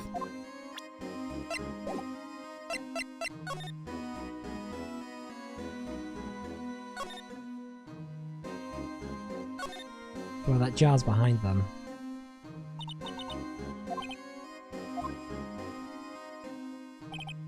Stephen's ward trade from Mr. Marshall to capitulate. Then went along the Chief began to question Dark. Bay never knew he'd be dead just a few hours later. Gee, you think? The shelves are mostly empty. Lana must have cleaned them out when she transferred to the prosecutor's office. There's a small picture frame on the left shelf. Hey! This is when Lana went to that theme park.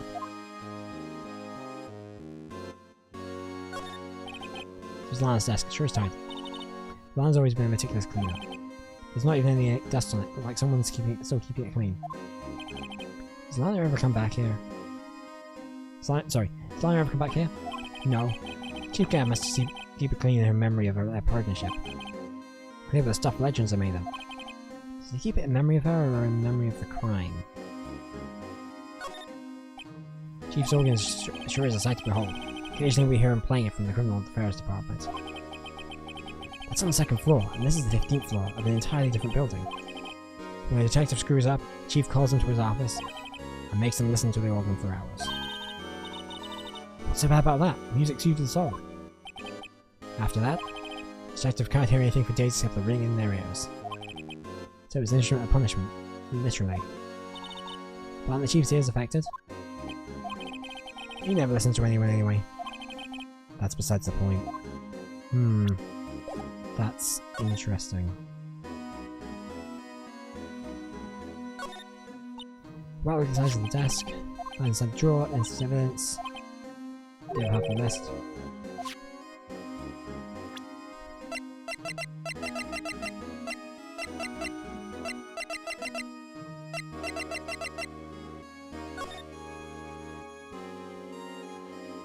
Oh, that's helpful.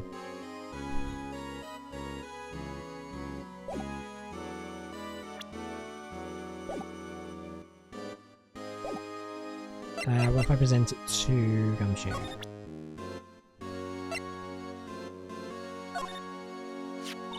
So that's what the Chief was reading for, wasn't it? You know when we first came in here? Yeah, looks like the right side of the form has been torn off. Seems to register this was only half of the whole thing. Something else is bugging me more than that. Take a look at the back of that form, pal. The back? Oh. Oh yeah, I mean that's yeah, that's definitely. How did we not spot that? I wonder what this is. Looks like someone drew some kind of sketch here. What is it? Did you find something? I can't make it out. Huh? Oh no, it's nothing. Why are your eyes moving about like that, Mr. Wright? I better not forget about this picture.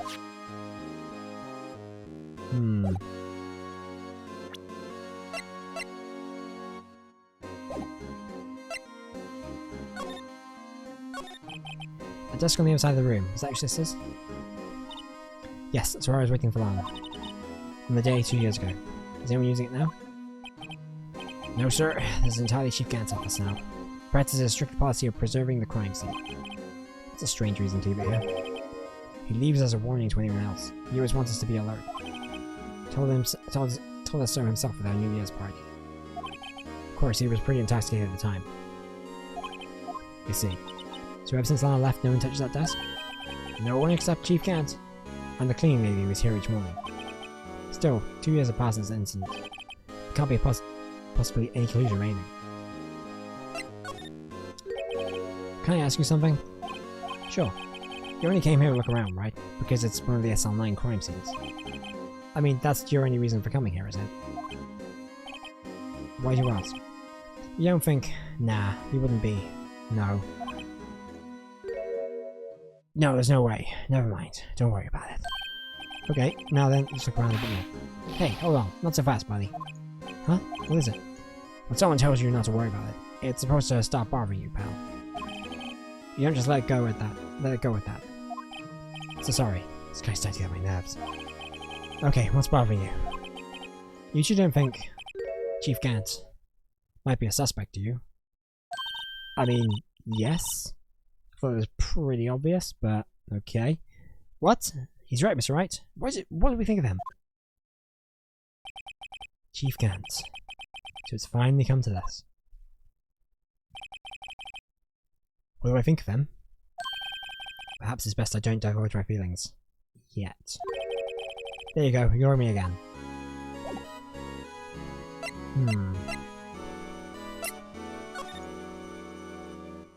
Clearly we're missing something because we're not...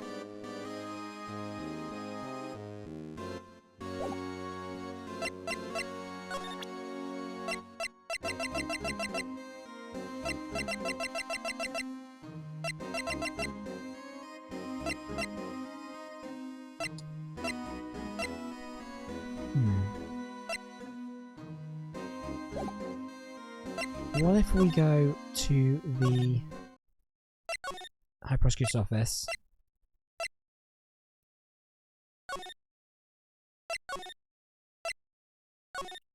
and show Edgeworth the evidence list.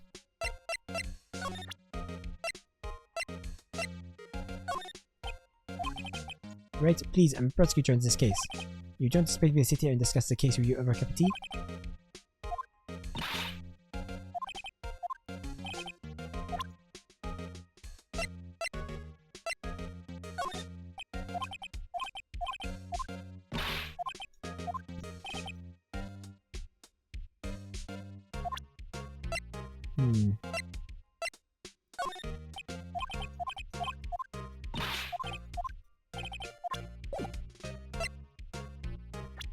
Have a look at that vase again. I don't think we get anything out of Edgeworth, to be honest.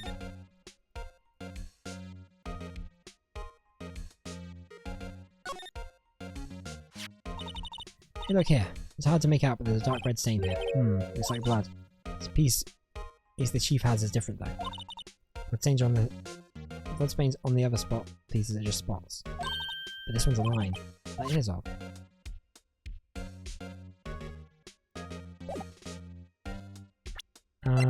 Can we...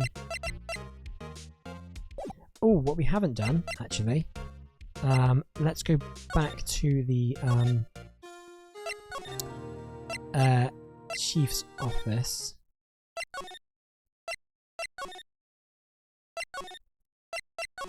Because we haven't dusted it for prints or bloodstains.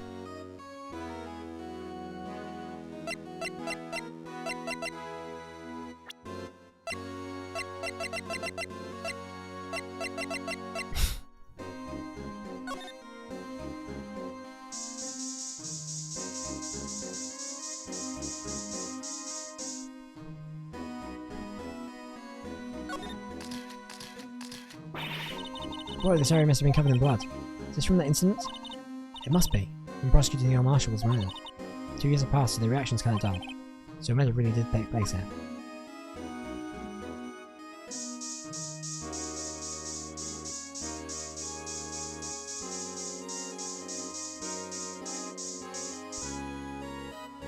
Spraying up the walls!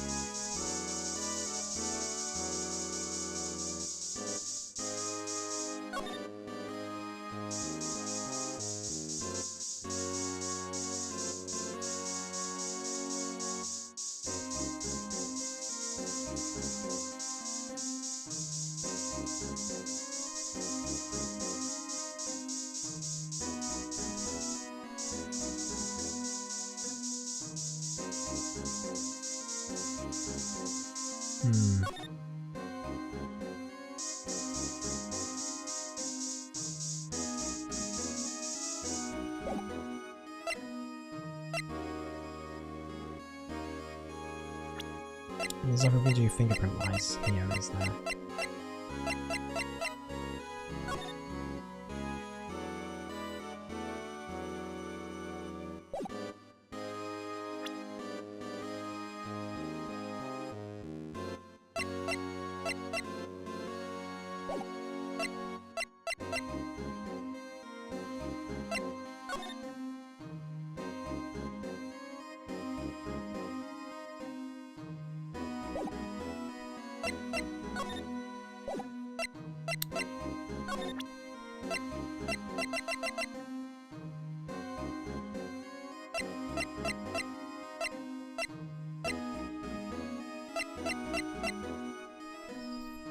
I'm just not sure what the... There's something missing and I don't know what it is.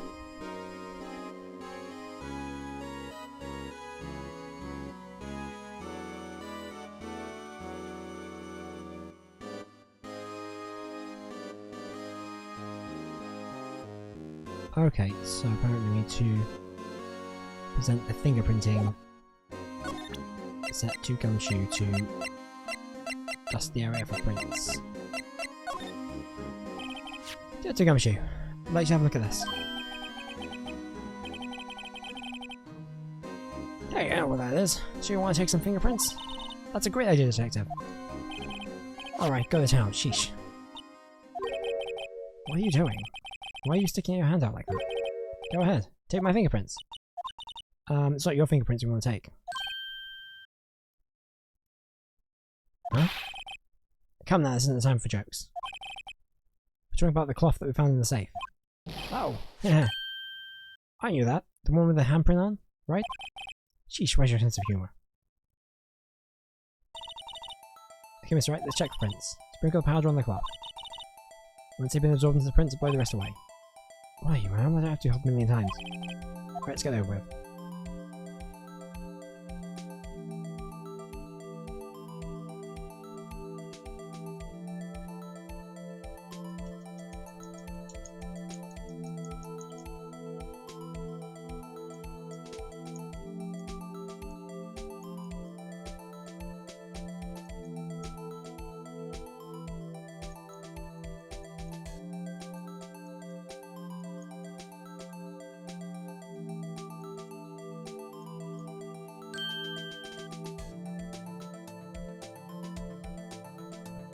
Okay.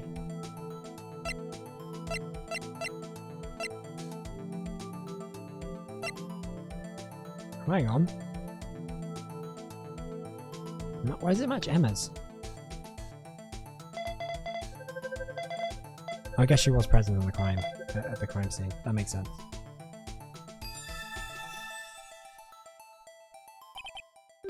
No! How could this be? What are Emma's fingerprints doing here? Hey, you found a match? Whose fingerprints were they? Huh? Oh, it seems the prints are too old. They aren't clear enough to get a match. Oh, that's too bad. I thought they'd be Dark's prints. Psst, hey you! Over here! What's going on here? What are the kids' prints doing inside the chief's safe? Don't ask me. Let's just keep this information from them for now.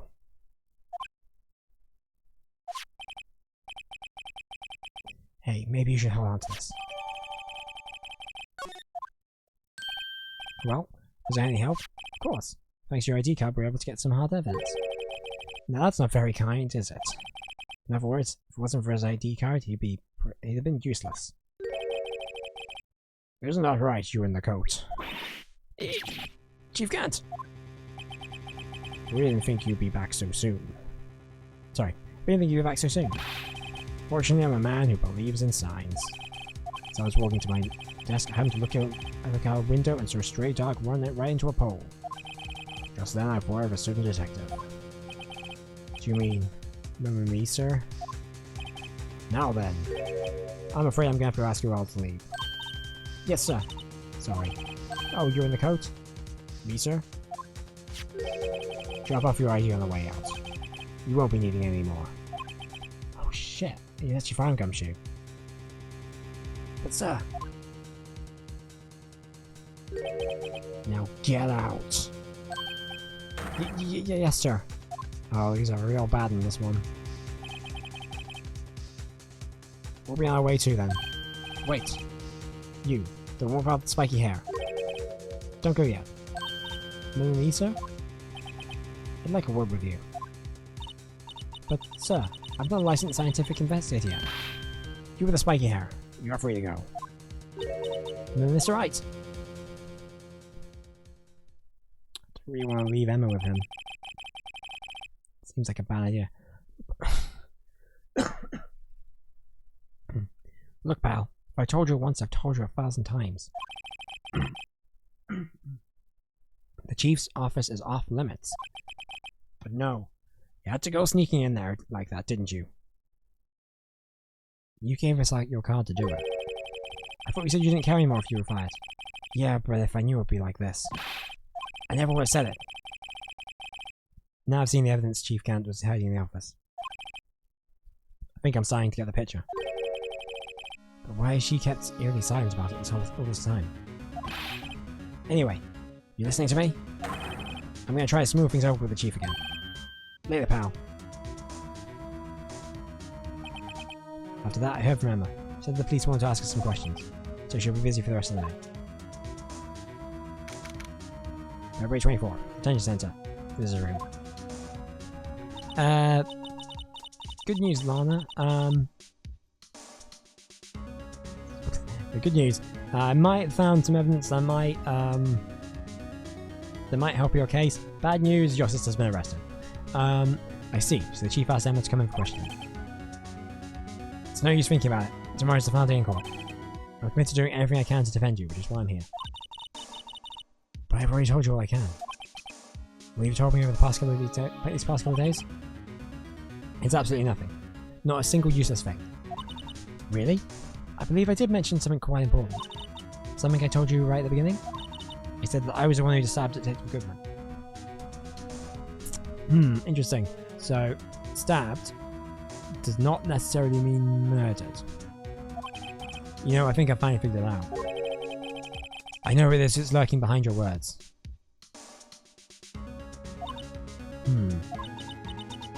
Mia did a good job mentoring you. I'm rather jealous. It seems Edgeworth was right. Edgeworth? Once you convince you know something, no one can persuade you otherwise. Thick-headed is the term you used, I believe. Now's my chance to get her to tell me the rest of the story.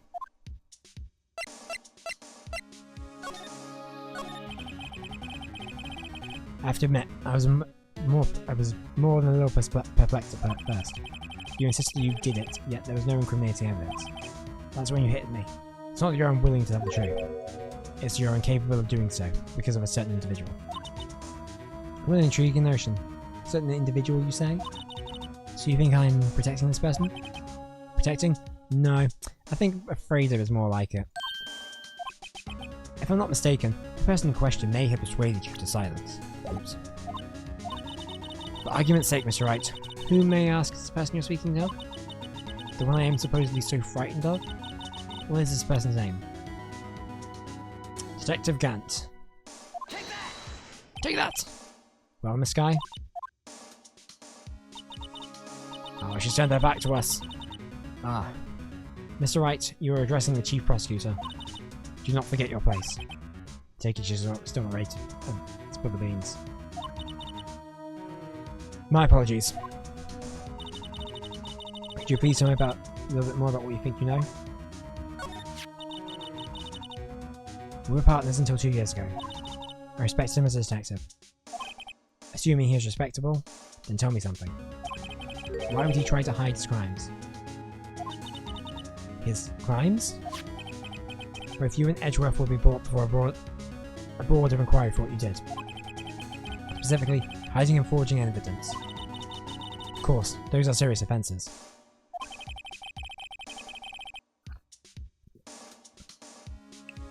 Why is it though that Chief Gant's name was never mentioned? Chief Gant?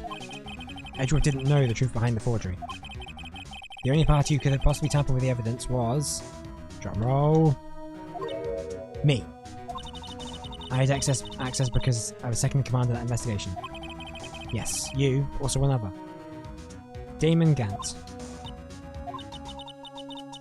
If you intend to accuse Chief Gant, you'll need more than just words. Show me proof that Chief Gant falsified evidence in that case. What about the evidence list? I just found this in the safe in the Chief's office. It's Sharpies, and this piece of cloth. Do you know what these are? They're pieces of evidence from the SL9 incident. The person who seen the evidence was none other than Chief Gant himself. Now tell me, why are you taking all the blame for him? Touche, Mr. Wright. Touche. So as you surmised, I cannot disobey the Chief's orders, even if it means being found guilty of murder. Why not? Come now, Mr. Wright. You can't possibly expect me to tell you that. 3 days ago, I had no choice but to cooperate. In the murder of Detective Goodman? Or perhaps I should say, follow orders. Yes, that's more accurate than cooperate. Although, I can't tell you the details. I can say that I was given an order that day. I need you to dispose of Bruce Goodman's body. You'll find it inside the trunk of Miles Edgeworth's car. Just as I suspected. Despite what everyone believes. You were not the one who murdered Detective Goodman. Correct. I was trying to take the body out of Edgeworth's car. trunk's lock was broken, and I discovered that murder weapon whilst inspecting the body. The murder weapon? You mean Edgeworth's knife? No. When I found the body, this was the knife stuck in it. Knife from the SL9 incident. Serial killer Joe Dark's knife. So you took off your scarf. She took off her scarf and wrapped it in the car muffler. I couldn't just leave that knife in him, so I took it out and stabbed him with another knife.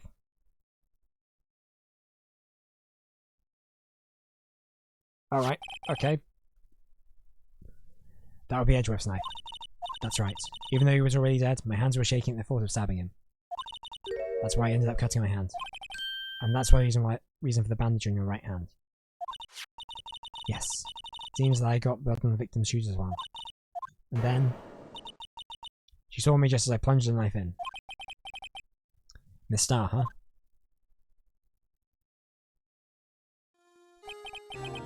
Why do you need to hide Dark's knife so badly? It took a lot of work to finally close the Dark case 2 years ago. It was over with. I didn't ever want it to be opened again. My intent was to prevent that by whatever means possible. So, you hid Dark's knife? The weapon used to stab the detective was evidence in the Joe Dark case. But if word got out, which it would, the reporters would have a field day with that. So you wrapped the knife in your scarf and hid it. An Edgeworth's exhaust pipe. Right, then I called my sister. Tell her what happened and to ask her to hide the knife that was inside my muffler. You asked Emma? I didn't want anyone on the force to know about this. That would explain why Emma was so confident about Lan's innocence. Speaking of phone calls, I had a bad feeling about one of them that day. Bad feeling? The truth is, after I received those orders from Chief Gant, the first thing I did was make a phone call. A phone call to Patrolman Jake Marshall. Marshall? Why on earth would you call him? The investigator for the SL9 incident had been murdered. I wanted that fact to be kept hidden, and I needed help. He was the only person I could trust. Or at least I thought I could trust him at the time. However, it seems that after I spoke to him, he went off on an escapade of his own. Oh, you mean, not winning the case he decided to take things into his own hands. He disguised himself as Detective Goodman and tried to steal the evidence. He had already stolen the ID card, but it seemed that he still hadn't made up his mind to break into the evidence room. After my phone call, any remaining doubts he had must have disappeared. So your phone call caused the evidence in the evidence room?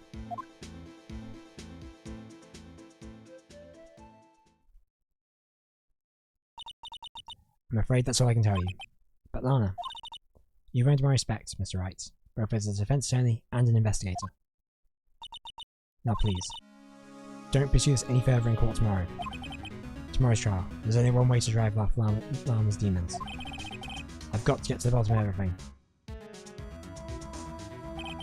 Detective Goodman's a real murderer.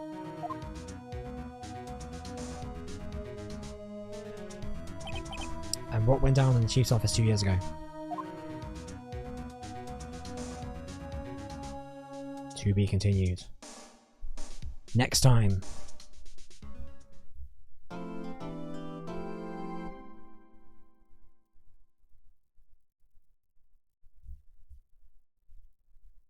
Okay, I'm just gonna try and get some stuff ready for the end of the stream. Yeah, so blimey, right, that's a lot. Oh man, right. We kind of knew that Chief Gant was not good. It's probably vaguely responsible for. We've probably known that for a little bit of a time, for a while now, really. I'm gonna save because otherwise that'd be a nightmare if I didn't do that.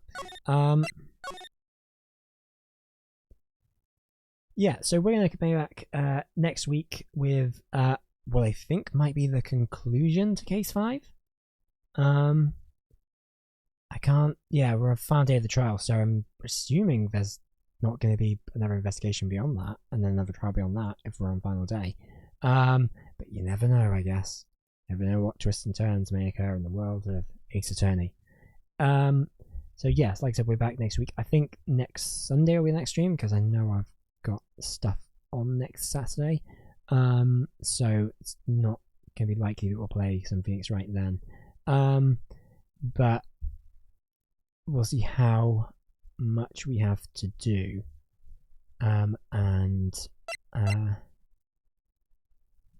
Yeah, we'll probably hopefully finish this off next Sunday. So that'd be cool. So thanks for joining me for today's stream, whether you join me for the whole thing, or if you join me for 5 minutes. I really, really appreciate you hanging out. And as always, au revoir, baby.